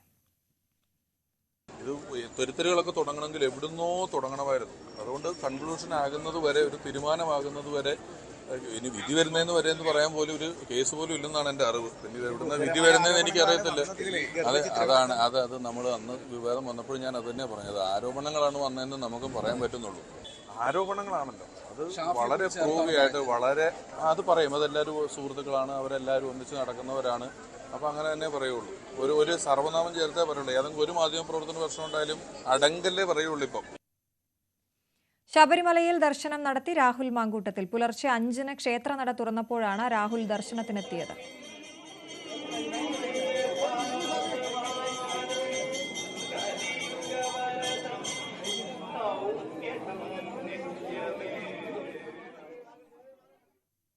കോഴിക്കോട് മെഡിക്കൽ കോളേജ് ICU പീഡന കേസിൽ അതിജീവിത വീണ്ടും സമരത്തിലേക്ക്. സ്ഥലം മാറ്റിയ ജീവനക്കാരെ മെഡിക്കൽ കോളേജിൽ വീണ്ടും നിയമിച്ചതിലാണ് പ്രതിഷേധം. സർക്കാർ പ്രതികളെ സംരക്ഷിക്കുകയാണെന്ന് അതിജീവിത ആരോപിച്ചു. പ്രിൻസിപ്പൽ ഓഫീസിന് മുന്നിൽ പ്രതിഷേധിച്ച അതിജീവിതയെ അറസ്റ്റ് ചെയ്ത് നീക്കി. കോഴിക്കോട് മെഡിക്കൽ കോളേജ് ICU പീഡന കേസിലെ അതിജീവിതയെ ഭീഷണിപ്പെടുത്തിയെന്ന പരാതിയിൽ വകുപ്പ് തല അന്വേഷണത്തിന് ശേഷമാണ് 5 ജീവനക്കാരെ സ്ഥലം മാറ്റിയത്. ഇവർ തിരികെ എത്തിയതിലാണ് പ്രതിഷേധം. മെഡിക്കൽ കോളേജ് പ്രിൻസിപ്പൽ ഓഫീസിൽ അതിജീവിത പ്രതിഷേധവുമായി എത്തി. സർക്കാർ പ്രതികളെ സംരക്ഷിക്കുകയാണ്, നീതി വേണമെന്നും പ്രതികളെ പിരിച്ചുവിടണമെന്നും അതിജീവിത ആവശ്യപ്പെട്ടു. പ്രതികളെ സംരക്ഷിക്കാനാണ് എപ്പോഴും സർക്കാർ ശ്രമിക്കുന്നത്. ഞാൻ ഒരുപാട് പരാതി കൊടുത്തിട്ടും എല്ലാ വിധത്തിലും മുഖ്യമന്ത്രിയെ കണ്ട്, ആരോഗ്യമന്ത്രി, അപ്പൊ അവര് പറയുന്നത് ഞങ്ങൾ നിങ്ങളുടെ കൂടെ ഉണ്ടെന്ന് പറഞ്ഞു. പക്ഷേ ഇങ്ങനെ സ്വന്തം പ്രതികളെ സംരക്ഷിച്ചുകൊണ്ടാണ് ഒരു അതിജീവിത കൂടെ ഉണ്ടെങ്കിൽ അവർ കൂടെ നിൽക്കാത്തതാണ് നല്ലത്. അപ്പൊ എനിക്ക് എന്തായാലും നീതി കിട്ടാൻ വേണ്ടി ഞാൻ ശ്രമിക്കും. അല്ല, ഞങ്ങൾ പരാതി കൊടുത്തത് സർക്കാരിനാണ്. അപ്പൊ അതിൽ അവരെന്താ തീരുമാനം എടുക്കുന്നത്? കോടതിയിൽ നടക്കുന്ന കേസാണ്. അപ്പൊ അതിൽ അവരെന്താ തീരുമാനം എടുക്കുന്നത് ഞങ്ങൾക്കറിയണം. എനിക്ക് എന്തായാലും ഇതിൽ നീതി കിട്ടണം. ഇതിൽ സത്യസന്ധമായ നീതി കിട്ടുന്നവരെ ഞാൻ സമരം ചെയ്യും. അഡ്മിനിസ്ട്രേറ്റീവ് ട്രൈബ്യൂണൽ ഉത്തരവുമായാണ് ജീവനക്കാർ മെഡിക്കൽ കോളേജിൽ തിരികെ ജോലിയിൽ പ്രവേശിച്ചെന്നാണ് പ്രിൻസിപ്പലിന്റെ വിശദീകരണം. പ്രിൻസിപ്പൽ ഓഫീസിന് മുന്നിൽ പ്രതിഷേധിച്ച അതിജീവിതയെയും ആക്ഷൻ കമ്മിറ്റി നേതാവ് നൌഷാദ് തക്കലിനെയും പോലീസ് അറസ്റ്റ് ചെയ്ത് നീക്കി. പ്രിൻസിപ്പളിന് ഇതിനെപ്പറ്റി ഒന്നും പറയാൻ കഴിയുന്നില്ല. പ്രിൻസിപ്പൾ പറയുന്നതൊക്കെ മുകളിൽ നിന്ന് സർക്കാർ നിർദ്ദേശമാണ്, DMD നിർദ്ദേശമാണ് എന്ന് പറഞ്ഞുകൊണ്ട് അറ്റൻഡർമാരായ NK Asiya, Shiny Jose, PE Shaima, V Shaluja, nursing assistant Praseetha Manoli എന്നിവരാണ് തൃശൂർ, കോട്ടയം മെഡിക്കൽ കോളേജുകളിൽ നിന്നായി തിരിച്ചെത്തിയത്. 2023 മാർച്ച് 18-ന് തൈറോയിഡ് ശസ്ത്രക്രിയ കഴിഞ്ഞ് ICUവിൽ പാതിമയക്കത്തിൽ കിടക്കുമ്പോൾ യുവതിയെ അറ്റൻഡറായ AM ശശീന്ദ്രൻ പീഡിപ്പിച്ചതായാണ് പരാതി. ഇയാളെ സർവീസിൽ നിന്നും നീക്കം ചെയ്തിരുന്നു. കേസിന്റെ വിചാരണ പുരോഗമിക്കുകയാണ്. News 18 Kozhikode. Kasaragod dating app വഴി പരിചയപ്പെട്ട 16 വയസ്സുകാരനെ പ്രകൃതി വിരുദ്ധ പീഡനത്തിനിരയാക്കിയ കേസിൽ ഒരാൾ കൂടി പിടിയിൽ. പേരാമ്പ്ര സ്വദേശിയും പയ്യന്നൂർ പെരുമ്പയിലെ സ്വകാര്യ സ്ഥാപനത്തിലെ മാനേജറുമായ ആൽബിൻ പ്രജി എന്ന പ്രജീഷിനെയാണ് പയ്യന്നൂർ പോലീസ് അറസ്റ്റ് ചെയ്തത്. ഇതോടെ അറസ്റ്റിലായവരുടെ എണ്ണം 12ആയി. ചന്ദേര പോലീസ് സ്റ്റേഷൻ പരിധിയിൽ 16കാരനെ ലൈംഗിക അതിക്രമത്തിന് ഇരയാക്കിയ സംഭവത്തിലാണ് ഒരാൾ കൂടി ഇപ്പോൾ അറസ്റ്റിലായിരിക്കുന്നത്. കോഴിക്കോട് സ്വദേശിയായ പ്രജീഷ് എന്ന ആൽബിനാണ് ഇപ്പോൾ അറസ്റ്റിലായിരിക്കുന്നത്. ഇയാളെ പയ്യന്നൂർ പോലീസാണ് അറസ്റ്റ് ചെയ്തത്. ഇതോടെ ഈ കേസിൽ അറസ്റ്റിലായവരുടെ എണ്ണം 12ആയിരിക്കുന്നു. സംഭവവുമായി ബന്ധപ്പെട്ട് 16 പേർക്കെതിരെയാണ് പോലീസ് കേസ് രജിസ്റ്റർ ചെയ്തിട്ടുള്ളത്. കൂടുതൽ പേർ ഈ പ്രതിപ്പട്ടികയിൽ ഉൾപ്പെടും എന്ന് തന്നെയാണ് പോലീസ് വ്യക്തമാക്കുന്നതും. എന്തായാലും ഡേറ്റിംഗ് ആപ്പ് വഴി പരിചയപ്പെട്ടാണ് ഈ കുട്ടിയെ ഇത്തരത്തിൽ ലൈംഗിക അതിക്രമത്തിന് ഇരയാക്കിയത്. ഈ കാസർഗോഡ് ജില്ലയ്ക്ക് പുറമെ കണ്ണൂർ, കോഴിക്കോട്, എറണാകുളം ജില്ലകളിലുള്ള ആളുകളും ഇത്തരത്തിൽ ഈ കുട്ടിയെ ലൈംഗികാതിക്രമത്തിന് ഇരയാക്കിയെന്നാണ് പോലീസ് കണ്ടെത്തൽ. എന്നാലും ഈ ഒരു അപരിചിതനായ ഒരാൾ ഈ കുട്ടിയുടെ വീട്ടിൽ നിന്നും ഓടുന്നത് കണ്ടതോടുകൂടിയാണ് മാതാവിന് സംശയം വന്നത്. ഇതിനെ തുടർന്ന് ഈ വിവരം ചൈൽഡ് ലൈനെ അറിയിക്കുകയായിരുന്നു. ഈ വിശദമായ കൗൺസിലിങ്ങിലാണ് ഈ കുട്ടി ഒടുവിൽ ഇത്തരത്തിൽ താൻ 2 വർഷമായി ഈ ഡേറ്റിംഗ് ആപ്പ് വഴി ഇത്തരത്തിൽ ലൈംഗിക അതിക്രമത്തിന് ഇരയായെന്ന ഞെട്ടിപ്പിക്കുന്ന വിവരം പുറത്തു പറയുന്നത്. എന്തായാലും പ്രത്യേക സംഘത്തെ രൂപീകരിച്ചാണ് ചന്ദേര പോലീസ് ഇത് സംബന്ധിച്ച അന്വേഷണം നടക്കുന്നത്. ഈ കേസിൽ ഏറ്റവും പ്രധാനപ്പെട്ടത് വിദ്യാഭ്യാസ വകുപ്പിലെ ഉദ്യോഗസ്ഥർ തൊട്ട് രാഷ്ട്രീയ പാർട്ടിയിൽപ്പെട്ട ആളുകൾ വരെ വരെ പ്രതിയായി എന്നത് തന്നെയാണ്. എന്നാലും യൂത്ത് ലീഗിൻ്റെ പ്രാദേശിക നേതാവ് ഈ കേസിൽ പ്രതിയാണ്. അതോടൊപ്പം ബേക്കൽ AEO ഈ കേസിൽ പ്രതിയാണ്. മറ്റൊരാൾ ഈ ഫുട്ബോൾ കോച്ചും അതുപോലെ തന്നെ മുൻ RPF ഉദ്യോഗസ്ഥരുമായ ഒരാൾ ഈ കേസിൽ പ്രതിയാണ്. ഇവരെല്ലാം അറസ്റ്റ് ചെയ്തിട്ടുണ്ട്. ഇതിൽ യൂത്ത് ലീഗ് പ്രവർത്തകനെയാണ് ഇനി അറസ്റ്റിലാകാനുള്ളത്. ഇയാൾ മുൻകൂർ ജാമ്യത്തിനായി ഹൈക്കോടതിയെ സമീപിച്ചിട്ടുണ്ട്. കേസിൽ വിപുലമായ അന്വേഷണമാണ് ഇപ്പോൾ നടക്കുന്നത്. കൂടുതൽ പേർ ഈ കേസിൽ പ്രതികളാകുമെന്ന് തന്നെയാണ് പോലീസ് വ്യക്തമാക്കുന്നതും. കാസർഗോഡ് നിന്നും KB ബൈജു, ന്യൂസ് 18. തിരുവനന്തപുരം ശ്രീകാര്യത്ത് 6 വയസ്സുകാരിയെ പീഡിപ്പിച്ച യുവാവും ഒത്താശ ചെയ്ത യുവതിയും അറസ്റ്റിൽ. നെയ്യാറ്റിൻകര മാറനല്ലൂർ സ്വദേശികളായ ഷിർഷാദ്, സീത എന്നിവരെയാണ് പോക്സോ കേസിൽ ശ്രീകാര്യം പോലീസ് അറസ്റ്റ് ചെയ്തത്. തൊട്ടടുത്ത അപ്പാർട്ട്മെന്റിലെ 6 വയസ്സുകാരിയാണ് ഷിർഷാദ് പീഡിപ്പിച്ചത്. അപ്പാർട്ട്മെന്റിലെ താമസക്കാരിയായ സീതയുടെ സുഹൃത്താണ് ഷിർഷാദ്.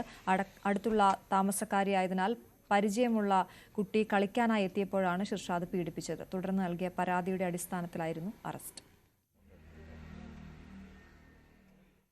കാസർഗോഡ് 15-കാരിയെ പീഡിപ്പിച്ച മുത്തച്ഛൻ പിടിയിൽ. അമ്പലത്തറ പോലീസാണ് പ്രതിയെ അറസ്റ്റ് ചെയ്തത്. പെൺകുട്ടി അമ്മയുടെ വീട്ടിലാണ് താമസം. ഭയം കാരണം കുട്ടി വിവരം മറ്റാരോടും പറഞ്ഞിരുന്നില്ല. എന്നാൽ അധ്യാപകൻ വഴി അറിഞ്ഞ ചൈൽഡ് ലൈൻ അധികൃതർ കൗൺസിലിംഗ് നടത്തിയപ്പോഴാണ് പീഡന വിവരം പുറത്തറിയുന്നത്. അരുന്ധതി റോയിയുടെ പുസ്തകത്തിന്റെ കവർ പേജിലെ പുകവലി ചിത്രത്തിൽ വിശദീകരണം തേടി ഹൈക്കോടതി. അരുന്ധതി റോയിയോടും പുസ്തക പ്രസാധകരോടുമാണ് കോടതി വിശദീകരണം തേടിയത്.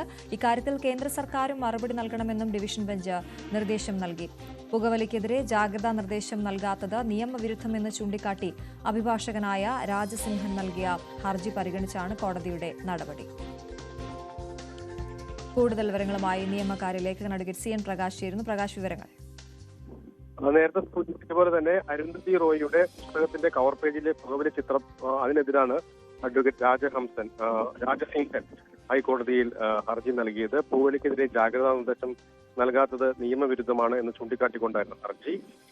അരുന്ധതി റോയിയോടും ഒപ്പം തന്നെ പുസ്തകത്തിന്റെ പ്രസാധകരോടും ഇതുമായി ബന്ധപ്പെട്ട് വിശദീകരണം തേടിയിട്ടുണ്ട്. കേന്ദ്ര സർക്കാരും ഇക്കാര്യത്തിൽ മറുപടി നൽകാനാണ് ഹൈക്കോടതിയുടെ ഡിവിഷൻ ബെഞ്ചിന്റെ നിർദ്ദേശം. ശരി പ്രകാശ്. US ഫെഡറൽ റിസർവ് പ്രധാന പലിശ നിരക്ക് 0.25% കുറച്ചു. ഈ വർഷം ആദ്യമായാണ് ഫെഡറൽ റിസർവ് പലിശ നിരക്ക് കുറയ്ക്കുന്നത്. ഈ വർഷം 2 തവണ കൂടി നിരക്ക് കുറയ്ക്കുമെന്നും 2026-ൽ 1 തവണ കൂടി നിരക്ക് കുറയ്ക്കാൻ തീരുമാനിച്ചതായും അധികൃതർ ബുധനാഴ്ച അറിയിച്ചു.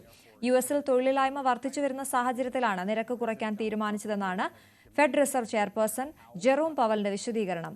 വാഹന, വ്യക്തിഗത, വിദ്യാഭ്യാസ വായ്പാ പലിശയും ക്രെഡിറ്റ് കാർഡ് പലിശയും കുറയാൻ സഹായിക്കുന്നതാണ് തീരുമാനം. അതേസമയം പലിശ നിരക്ക് കുറയുന്നത് ഡോളറിലെ നിക്ഷേപം കുറച്ചേക്കുമെന്നും സൂചനയുണ്ട്. രൂപയുടെ മൂല്യത്തിൽ അപ്രതീക്ഷിത ട്വിസ്റ്റ്. ഇന്ന് വ്യാപാരം ആരംഭിച്ചപ്പോൾ തന്നെ ഡോളറിനെതിരെയുള്ള രൂപയുടെ മൂല്യം ഇടിഞ്ഞ് 88.01 എത്തി 16 പൈസയുടെ നഷ്ടമാണ് സംഭവിച്ചത്. 87.93 ആയിരുന്നു വ്യാപാരം ആരംഭിച്ചപ്പോഴുള്ള നില. ഇത് പിന്നീട് കുറയുകയായിരുന്നു. അമേരിക്കൻ ഫെഡറൽ റിസർവ് പലിശ നിരക്ക് കുറച്ചത് ഇന്ത്യൻ രൂപയ്ക്ക് നേട്ടം ആകും എന്നായിരുന്നു വിലയിരുത്തലെങ്കിലും ആദ്യഘട്ടത്തിൽ തിരിച്ചടി നേരിട്ടു. സംസ്ഥാനത്തെ സ്വർണ്ണവിലയിലും കുറവുണ്ടായി. പവന് 400 രൂപയും ഗ്രാമിന് 50 രൂപയുമാണ് താഴ്ന്നത്. ഇന്ന് ഒരു പവൻ സ്വർണ്ണത്തിന് 81,520 രൂപയും ഗ്രാമിന് 10,190 രൂപയുമാണ് വില. വെള്ളി വിലയിലും ഇന്ന് കുറവുണ്ടായിട്ടുണ്ട്. കരുവന്നൂർ കള്ളപ്പണ ഇടപാട് ഗസയിൽ ഇസ്രയേലിന്റെ കര വ്യോമ ആക്രമണം തുടരുകയാണ്. ഗസയിൽ നിന്നും നിരവധി ആളുകൾ പലായനം ചെയ്തു. പകുതിയോളം പേർ നഗരം വിട്ടതായാണ് കണക്ക്. ഐക്യരാഷ്ട്രസഭയടക്കം അപലപിച്ചിട്ടും അവസാനം കാണാതെ ആക്രമണം തുടരുകയാണ്.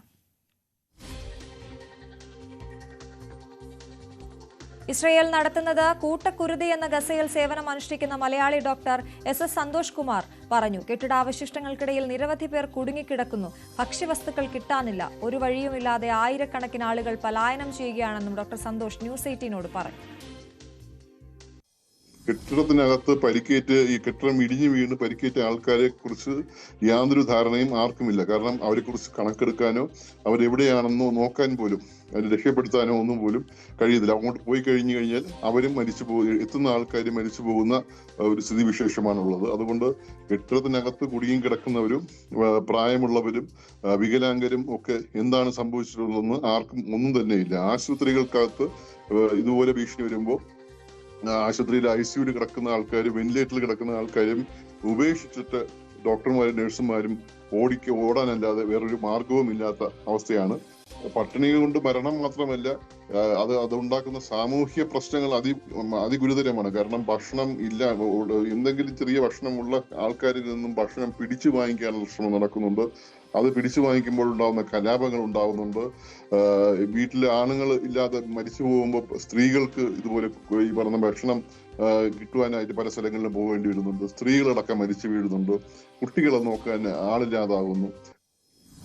കൂടുതൽ വിവരങ്ങളുമായി MG മിഥുൻ ചേരുന്നു ന്യൂസ് ഡെസ്കിൽ നിന്നും. മിഥുൻ, ഗസയിലെ ജനങ്ങളുടെ ജീവിതം അതീവ ദുരിതമായി തുടരുകയാണ്. ഇപ്പോഴും ആക്രമണം തുടരുകയാണല്ലേ അവിടെ? അശ്വതി, തീർച്ചയായും അത്തരത്തിലുള്ള കൂട്ടക്കുരുതി ഇപ്പോഴും തുടരുന്ന സാഹചര്യം തന്നെയാണുള്ളത്. പ്രത്യേകിച്ച് ഒരു സുരക്ഷിത സ്ഥാനത്തേക്ക് മാറണമെന്നുള്ള നിർദ്ദേശം, പ്രത്യേകിച്ച് അതായത് തെക്കൻ ഗാസയിലേക്ക് മാറണമെന്നുള്ള നിർദ്ദേശമാണ് ഇസ്രായേൽ സേന നൽകിയിരിക്കുന്നത്. പക്ഷേ അങ്ങോട്ടേക്ക് പോയാൽ എന്ത് സുരക്ഷയാണ് ലഭ്യമാകുന്നത് എന്നുള്ള ചോദ്യമാണ് അവശേഷിക്കുന്നത്. കാരണം ഈ പോകുന്ന പാതയിൽ വലിയ രീതിയിലുള്ള ആക്രമണം നടക്കുന്നത് ഒരു കാര്യമാണ്. മറ്റൊന്ന്, തെക്കൻ ഗാസയിൽ ഇപ്പോഴും കൂടുതൽ ജനങ്ങൾ തിങ്ങിവസിക്കുന്ന സ്ഥിതിവിശേഷം, അവിടെ ഭക്ഷ്യക്ഷാമം രൂക്ഷമായിട്ടുള്ള ഒരു സ്ഥിതിവിശേഷം, ഒപ്പം തന്നെ പട്ടിണി മൂലം നിരവധി പേർ മരിക്കുന്ന ഒരു സാഹചര്യം. ആ ഒരു ഘട്ടത്തിൽ എങ്ങനെ ഗാസ സിറ്റിയിലുള്ള ഞങ്ങൾ അവിടേക്ക് പോകുമെന്നുള്ള ചോദ്യമാണ് ഇവർ ഉയർത്തുകയും ചെയ്യുന്നത്. നിരവധി പേർ അങ്ങോട്ടേക്ക് ഇപ്പോൾ പലായനം ചെയ്യുന്ന സ്ഥിതിവിശേഷമാണ്. പൂർണ്ണമായും ഇസ്രായേൽ സേന ഏകദേശം 20,000-ലധികം ഇസ്രായേലിന്റെ സേനാംഗങ്ങൾ ഗാസ സിറ്റി പൂർണ്ണമായും വളഞ്ഞ ഒരു സ്ഥിതിവിശേഷം. സർവ്വസന്നാഹങ്ങളോടുകൂടി കൂടുതൽ കരയുദ്ധം കടുപ്പിക്കുന്ന തരത്തിലേക്ക് കാര്യങ്ങൾ മാറുന്നുണ്ട് എന്നുള്ളത് തന്നെയാണ്. കഴിഞ്ഞ ദിവസം രാത്രിയിലും സമാനമായ രീതിയിലുള്ള ആക്രമണം ഉണ്ടാവുകയും നിരവധി പേർ കൊല്ലപ്പെടുകയും ചെയ്തു. അതിൽ കൂടുതൽ പേർ കുട്ടികളാണ് എന്നുള്ള വളരെ ദുഃഖകരമായിട്ടുള്ള വാർത്തകൾ കൂടി പുറത്തു വരികയും ചെയ്യുന്നുണ്ട്. എന്തായാലും അടുത്ത ആഴ്ച ഇസ്രായേൽ പ്രധാനമന്ത്രി ബെഞ്ചമിൻ നെതന്യാഹു വീണ്ടും US സന്ദർശിക്കുന്നുണ്ട്. ഡൊണാൾഡ് ട്രംപുമായി കൂടിക്കാഴ്ച നടത്തുന്നുണ്ട്. ഏതെങ്കിലും തരത്തിലൊരു സമാധാന ശ്രമം ഇനി ഉണ്ടാകുമോ എന്നുള്ളതാണ് നമുക്ക് കണ്ടറിയേണ്ടിയിരിക്കുന്നത്. എന്തായാലും പൂർണ്ണമായും ഇസ്രായേൽ സേന ഗാസ സിറ്റി വളഞ്ഞിരിക്കുന്നു. ഇതിന്റെ പ്രഖ്യാപനം ഓഗസ്റ്റ് 10 വന്നതിന് പിന്നാലെ കരയുദ്ധം കൂടുതൽ കടുപ്പിക്കുന്ന തരത്തിലേക്ക് പോയി. കഴിഞ്ഞ 2-3 ദിവസങ്ങളായി അതിന്റെ ഉച്ചസ്ഥായിലേക്ക് കാര്യങ്ങൾ മാറിയിരിക്കുന്നു എന്ന് വേണം കരുതാൻ. എന്തായാലും നിലവിലെ സാഹചര്യത്തിൽ ഇവർ എങ്ങോട്ട് പോകണം എന്നുള്ള ചോദ്യമാണുള്ളത്. നിലവിലെ കണക്ക് പ്രകാരം 4 ലക്ഷത്തോളം പേർ ഈ മേഖലയിൽ നിന്ന് ഇതുവരെ പലായനം ചെയ്തിട്ടുണ്ട്. പക്ഷേ ഇനിയും കൂടുതൽ ആളുകൾ ഇവിടെ ഉണ്ട് എന്നുള്ളതാണ്. പ്രധാനമായും ഇസ്രായേൽ സേന പറയുന്നത് 3000-ലധികം ഹമാസിന്റെ അംഗങ്ങൾ ഇപ്പോഴും ഗാസ സിറ്റിയിലുണ്ട്. അവരെ വകവരുത്തുന്നത് വരെ തങ്ങളുടെ ഈ ഒരു യുദ്ധം അത് തുടർന്നു കൊണ്ടുപോവുകയും ചെയ്യും. അവസാനത്തെ ഹമാസ് അംഗത്തെയും വകവരുത്തിയ ശേഷം മാത്രമേ തങ്ങൾ പിന്നോട്ട് പോകൂ എന്ന ഉറച്ച നിലപാടിൽ അവർ മുന്നോട്ട് പോവുകയും ചെയ്യുന്നു എന്നുള്ളതാണ് വസ്തുത. എന്തായാലും നിലവിലെ സാഹചര്യത്തിൽ 1600-ലധികം കെട്ടിടങ്ങൾ ഇസ്രായേൽ സേന തകർത്തിട്ടുണ്ട്. 13,000-ലധികം ടെന്റുകൾ തകർത്തിട്ടുണ്ട്. ഒപ്പം തന്നെ മറ്റ് മേഖലകളിലൊക്കെ ബോംബിങ്ങും ഒപ്പം തന്നെ കരയുദ്ധവും വ്യാപിപ്പിക്കുന്ന തരത്തിലേക്ക് കാര്യങ്ങൾ പോവുകയും ചെയ്യുന്നു. ഇതിലൂടെ അവശേഷിക്കുന്ന ചോദ്യം, ഇനി ഈ ജനങ്ങൾ, ഈ സാധാരണക്കാരായിട്ടുള്ള ജനങ്ങൾ എങ്ങോട്ടേക്ക് പോകുമെന്നുള്ളതാണ്. സുരക്ഷിതമായ ഒരു സ്ഥലം ഗാസയിൽ എവിടെയും ഇല്ല എന്നുള്ളതാണ് ഏറ്റവും പ്രധാനപ്പെട്ട കാര്യം. അങ്ങനെ നിരവധി പേർ മരിച്ചു വീഴുന്ന ഒരു സ്ഥിതിവിശേഷം. 65,000-ലധികം പേർ ഔദ്യോഗികമായി മരണപ്പെട്ടു എന്നുള്ള കണക്കുകൾ ഇപ്പോൾ പുറത്തു വരുന്ന ഒരു സാഹചര്യമാണ്. മറ്റ് 1000-ലധികം പേർ ഇപ്പോഴും മണ്ണിനടിയിൽ കുടുങ്ങിക്കിടക്കുന്നുണ്ട് മരണപ്പെട്ടിട്ടുണ്ട് എന്നുള്ള അനൌദ്യോഗിക വിവരങ്ങൾ കൂടി ഈ ഒരു ഘട്ടത്തിൽ പുറത്തു വരുന്നുണ്ട്. അശ്വതി, MG മിഥുനാണ് വിവരങ്ങൾ നൽകിയത്. കരുവന്നൂർ കള്ളപ്പണ ഇടപാട് കേസിൽ ED കണ്ടുകെട്ടിയ സ്വത്തുക്കൾ ഏറ്റെടുക്കുന്നതിൽ ബാങ്കിന്റെ ഒളിച്ചുകളി. നിക്ഷേപകർക്ക് നഷ്ടമായ പണം നൽകാൻ തയ്യാറാണെന്ന് ED കോടതിയെ അറിയിച്ച് മാസങ്ങൾ പിന്നിട്ടിട്ടും ഇക്കാര്യത്തിൽ കരുവന്നൂർ ബാങ്ക് കൃത്യമായ മറുപടി നൽകിയിട്ടില്ല. പണം ഉടൻ അനുവദിക്കണമെന്ന ആവശ്യവുമായി നിക്ഷേപകർ രംഗത്തെത്തിയിട്ടും ബാങ്കിന്റെ ഭാഗത്തുനിന്ന് ഇതുവരെയും പ്രതികരണമുണ്ടായിട്ടില്ല. കരുവന്നൂർ സഹകരണ ബാങ്ക് തട്ടിപ്പുമായി ബന്ധപ്പെട്ട കള്ളപ്പണ ഇടപാട് കേസിൽ നിക്ഷേപകർക്ക് ED കണ്ടെത്തിയ പണത്തിൽ നിന്നും നിക്ഷേപകർക്കുള്ള പണം നൽകാമെന്ന് ED കോടതിയെ അറിയിച്ചിരുന്നു. എന്നാൽ ഇതുവരെയും കരുവന്നൂർ സഹകരണ ബാങ്ക് അധികൃതർ ആ പണം ഏറ്റുവാങ്ങാനോ അതുമായുള്ള നടപടിക്രമങ്ങളുമായി മുന്നോട്ട് പോകാനോ തയ്യാറായിട്ടില്ല എന്നാണ് EDയുടെ പരാതി. കല്ലൂർ PMLA കോടതിയിലാണ് നിക്ഷേപകർക്ക് ഉള്ള പണം, അതായത് തട്ടിപ്പിനിരയായുള്ള നിക്ഷേപകർക്കുള്ള പണം ഈ ED കണ്ടുകെട്ടിയ പണത്തിൽ നിന്നും നൽകാമെന്ന് ED കോടതിയെ അറിയിച്ചത്. 128 കോടി രൂപയാണ് ED കണ്ടെത്തിയിട്ടുള്ളത്, പിടിച്ചെടുത്തിട്ടുള്ളത്. ഈ പണം നൽകാൻ തയ്യാറാണ് എന്ന് ഇ ഡി കോടതിയെ അറിയിച്ചിരുന്നു. അതേസമയം ആരും ഇതുവരെ, അതായത് നിക്ഷേപകർ നിരന്തരം കോടതിയെ സമീപിക്കുന്നുണ്ട്, തങ്ങൾക്ക് നഷ്ടമായ പണം നൽകണമെന്ന് ആവശ്യപ്പെട്ടുകൊണ്ട് നിക്ഷേപകർ നിരന്തരം കോടതിയെ സമീപിക്കുന്നുണ്ട്, നിരന്തരം ആവശ്യങ്ങൾ ഉയരുന്നുണ്ട്. എന്നിട്ട് പോലും കരുവന്നൂർ സഹകരണ ബാങ്കിൽ ഇതിൽ ഒരു ചുവട് പോലും മുന്നോട്ട് വെച്ചിട്ടില്ല എന്നുള്ളതാണ് ഇ ഡി പ്രധാനമായി ഉന്നയിക്കുന്ന പരാതി. അതേസമയം കണ്ടല സഹകരണ ബാങ്കിൽ നിക്ഷേപ തട്ടിപ്പിനിരയായവരെ സഹായിക്കാൻ, അവരുടെ പണം മടക്കി നൽകാൻ 1 കോടി രൂപ ഇ ഡി തിരിച്ചു നൽകിയിട്ടുമുണ്ട്. അത് കണ്ടല സഹകരണ ബാങ്ക് അതുമായി ബന്ധപ്പെട്ടുള്ള നടപടിക്രമങ്ങൾ മുന്നോട്ട് കൊണ്ടുപോവുകയും ചെയ്യുന്നുണ്ട്. പക്ഷേ കരുവന്നൂർ സഹകരണ ബാങ്ക് ഈ ഒളിച്ചുകളി തുടരുകയാണ് എന്നുള്ളതാണ് ഇ ഡി ഉന്നയിക്കുന്ന ആരോപണം. മഞ്ഞുമൽ ബോയ്സ് സാമ്പത്തിക തട്ടിപ്പ് കേസിൽ പ്രത്യേക അന്വേഷണ സംഘം രൂപീകരിച്ചുവെന്ന് Kochi city police commissioner Putta Vimaladitya. അക്കൌണ്ടുകളും വിശദാംശങ്ങളും പരിശോധിക്കുന്നു. ഇടപാടുകൾ പരിശോധിക്കുന്ന മുറയ്ക്ക് തുടർ നടപടിയെന്നും കമ്മീഷണർ പറഞ്ഞു. അപ്പോൾ അത് സ്പെഷ്യൽ ഇൻവെസ്റ്റിഗേഷൻ ടീം ഫോം ചെയ്തിട്ടുണ്ട്. അതിൻ്റെ അക്കൗണ്ടുകളും മറ്റ് ഡീറ്റെയിലുകൾ അവർ പരിശോധിക്കുന്നുണ്ട്. അതിൻ്റെ എന്താണ് റിസൾട്ട് വരുന്നത് അതനുസരിച്ചിട്ടുള്ള അന്വേഷണം നമ്മൾ നടത്തും. പാലിയേക്കര ടോൾ പിരിവിനുള്ള സ്റ്റേ തുടരും. ഇതുമായി ബന്ധപ്പെട്ട ഹർജിയിൽ ഹൈക്കോടതി തീരുമാനമെടുത്തില്ല. തൃശൂർ ജില്ലാ കളക്ടർ ഓൺലൈനിൽ ഹാജരായി. ഗതാഗത പ്രശ്നങ്ങൾ പൂർണ്ണമായും പരിഹരിച്ചിട്ടില്ല എന്ന് ഗതാഗത മാനേജ്മെന്റ് കമ്മിറ്റി കോടതിയെ അറിയിച്ചു. ഹർജി നാളെ വീണ്ടും പരിഗണിക്കും. കൊല്ലത്ത് അപകടാവസ്ഥയിൽ യാത്ര നടത്തിയ സ്കൂൾ ബസ് മോട്ടോർ വാഹന വകുപ്പ് പിടികൂടി. ഓടിക്കൊണ്ടിരിക്കവേ ടയർ ഇളകിപ്പോയിട്ടും ബസ് 3/4 കിലോമീറ്ററോളം വീണ്ടും സഞ്ചരിച്ചു. കലയപുരത്തായിരുന്നു സംഭവം. ഈ സമയം ബസ്സിൽ 13 വിദ്യാർത്ഥികളുണ്ടായിരുന്നു. തട്ടത്തുമലയിലുണ്ടായ അപകടത്തിന്റെ പശ്ചാത്തലത്തിൽ കഴിഞ്ഞ 2 ദിവസങ്ങളിലായി സ്കൂൾ ബസ്സുകളിൽ മോട്ടോർ വാഹന വകുപ്പിന്റെ എൻഫോഴ്സ്മെന്റ് വിഭാഗം പരിശോധന നടത്തിവരികയാണ്. കാട്ടാന ഭീതിയിലാണ് മൂന്നാർ. പടയപ്പയെ കൂടാതെ കാട്ടാനക്കൂട്ടങ്ങൾ ജനവാസ മേഖലയിൽ തമ്പടിക്കുകയാണ്. ആനയുടെ ആക്രമണത്തിൽ വീടിന്റെ ഗേറ്റ് തകർന്നു. വഴിയോര കടകൾക്ക് നേരെയും ആക്രമണമുണ്ട്. വാഹനത്തിനും കേടുപാടുകൾ പറ്റി.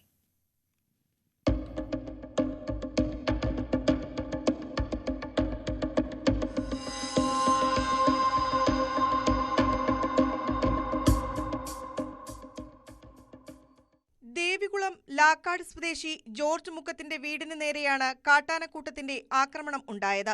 ഗേറ്റ് തകർത്ത് അകത്ത് കടന്ന ആനകൾ മുറ്റത്ത് കിടക്കുകയായിരുന്ന കാറും ആക്രമിച്ചു.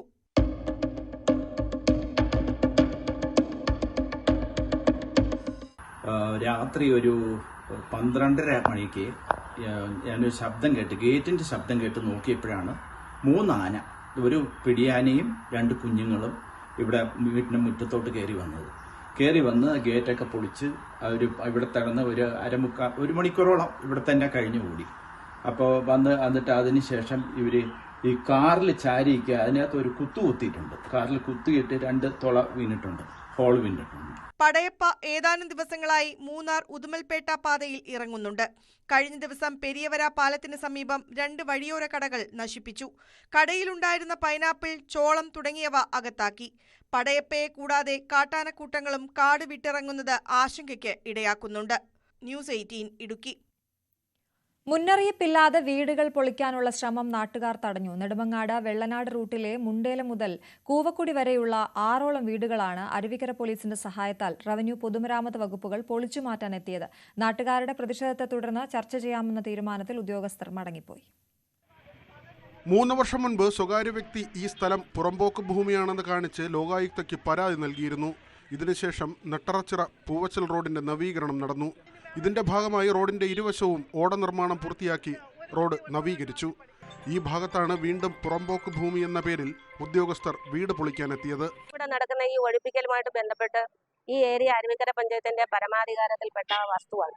ആയതുകൊണ്ട് തന്നെ ഇതിന്റെ ഒരു നടക്കുന്ന ഒരു വിഷയം പഞ്ചായത്തിന് യാതൊരു ഇൻഫർമേഷനും ലഭിച്ചിട്ടില്ല. ശരിക്കും ഇത്തരത്തിലുള്ള സംഭവങ്ങൾ നടക്കുമ്പോൾ പഞ്ചായത്തുകാരാണ് പരമാധികാരി എന്നുള്ള നിലയിൽ പഞ്ചായത്തുകാരും കൂടെ വരേണ്ടതാണ്. പക്ഷെ ഞങ്ങൾക്കൊരു അറിവും കിട്ടാത്ത കാരണം ഞങ്ങൾ ഇത് അറിഞ്ഞിട്ടില്ല. ഫോൺ മെസ്സേജ് വഴിയാണ് ഞാനിവിടെ എത്തിച്ചേർന്നത്. അപ്പോൾ യാതൊരു കാരണവശാലും നമുക്ക് ഇതിനകത്ത് ഒരു അനുവാദം കൊടുക്കാൻ സാധിക്കില്ല. ലോകായുക്തയുടെ ഉത്തരവിന്റെ അടിസ്ഥാനത്തിൽ ഉടൻ സ്ഥലം ഏറ്റെടുക്കണമെന്ന് റവന്യൂ അധികൃതർ അറിയിച്ചു. എന്നാൽ യാതൊരുവിധ മുന്നറിയിപ്പും സർക്കാർ സംവിധാനത്തിൽ നിന്ന് ഉണ്ടായിട്ടില്ലെന്നും കഴിഞ്ഞ റോഡ് വികസനത്തിന്റെ ഭാഗമായി ഭൂമി വിട്ടു നൽകിയതാണെന്നും നാട്ടുകാർ അറിയിച്ചു. പരാതിക്കാരൻ ലോകായുക്തയെ തെറ്റിദ്ധരിപ്പിച്ചാകാം വിധി നേടിയതെന്നും ഇതിന്റെ പകർപ്പ് ലഭിച്ചിട്ടില്ലെന്നും നാട്ടുകാർ പറഞ്ഞു. പ്രാദേശിക ജനപ്രതിനിധികൾ വിഷയത്തിൽ ചർച്ച വേണമെന്ന് വ്യക്തമാക്കിയതോടെ ഉദ്യോഗസ്ഥർ മടങ്ങി. ന്യൂസ് 18 നെയ്യാറ്റിൻകര. കോട്ടയം കുറവിലങ്ങാട് ദേവമാതാ കോളേജിൽ ശ്രീനാരായണ ഗുരു ഓപ്പൺ യൂണിവേഴ്സിറ്റിയുടെ പ്രാദേശിക കേന്ദ്രം പ്രവർത്തനം ആരംഭിച്ചു. വീട്ടമ്മമാർക്കും യുവാക്കൾക്കും ഉന്നത വിദ്യാഭ്യാസ യോഗ്യതകൾ കരസ്ഥമാക്കാനുള്ള അവസരമാണ് ഇതിലൂടെ ലഭിക്കുന്നത്. ശ്രീനാരായണ ഗുരു ഓപ്പൺ യൂണിവേഴ്സിറ്റിയുടെ എല്ലാ കോഴ്സുകൾക്കും UGC അംഗീകാരമുള്ളതാണ്. വിദ്യാർത്ഥികൾക്ക് പഠനത്തോടൊപ്പം തന്നെ ഇത്തരം കോഴ്സുകൾ ചെയ്യാനും അവസരമുണ്ട്. To transform the rural youth and women into agents of change. Infrastructure facilities. Devamada College is not just an institution. It is a haven of learning, equipped with state-of-the-art facilities that cater to every aspect of a student's academic journey. ICT facilities. The information and communication technology facilities at Devamada College are at the forefront of the digital age. Students here have access to cutting-edge technology, ensuring a seamless integration of modern tools into the learning process. The campus is a hub of connectivity, fostering a dynamic environment where knowledge knows no boundaries. ERP system. Devamada College employs a robust ERP system, streamlining administrative tasks and enhancing efficiency. ഇനി ഇന്നത്തെ സ്വർണം വെള്ളി നിരക്കുകൾ. കവിത gold and diamonds ഇന്നത്തെ സ്വർണം വെള്ളി നിരക്കുകൾ നിങ്ങൾക്കായി സമർപ്പിക്കുന്നത് Kavitha gold and diamonds, the versatile jewellery. സ്വർണം 22 ക്യാരറ്റ് ഗ്രാമിന് 10,190 രൂപ, പവന് 81,520 രൂപ. 18 ക്യാരറ്റ് ഗ്രാമിന് 8,445 രൂപ, പവന് 67,560 രൂപ. വെള്ളി ഗ്രാമിന് 139, കിലോയ്ക്ക് 1,39,000. കവിത ഗോൾഡ് ആൻഡ് ഡയമണ്ട്സ് ഇന്നത്തെ സ്വർണം വെള്ളി നിരക്കുകൾ നിങ്ങൾക്കായി സമർപ്പിച്ചത് Kavitha gold and diamonds, the versatile jewellery. പാരീസിൽ നടന്ന യുനെസ്കോ ഡിജിറ്റൽ ലേണിംഗ് വേദിയിൽ ശ്രദ്ധേയമായി കേരളത്തിൽ നിന്നുള്ള സ്റ്റാർട്ടപ്പായ എഡ്യൂപോർട്ട്. വിദ്യാഭ്യാസ രംഗത്ത് നിർമ്മിത ബുദ്ധി സൃഷ്ടിക്കുന്ന മാറ്റങ്ങളെക്കുറിച്ച് ചർച്ച ചെയ്യാനായിരുന്നു യുനെസ്കോ പരിപാടി സംഘടിപ്പിച്ചത്. എഡ്യൂപോർട്ടിനെ പ്രതിനിധീകരിച്ച് സ്ഥാപകൻ അജാസ് മുഹമ്മദാണ് ഉച്ചകോടിയിൽ പങ്കെടുത്തത്. വിദ്യാഭ്യാസ രംഗത്ത് AI ഉപയോഗിക്കുന്നതിലൂടെ വലിയ മാറ്റമുണ്ടാകുമെന്ന് ഉച്ചകോടി വിലയിരുത്തിയതായി അജാസ് മുഹമ്മദ് പറഞ്ഞു. പകൽ വാർത്ത പൂർണ്ണമാകുന്നു. ഇനി സ്പോട്ട് ലൈവ് കാണാം. നമസ്കാരം.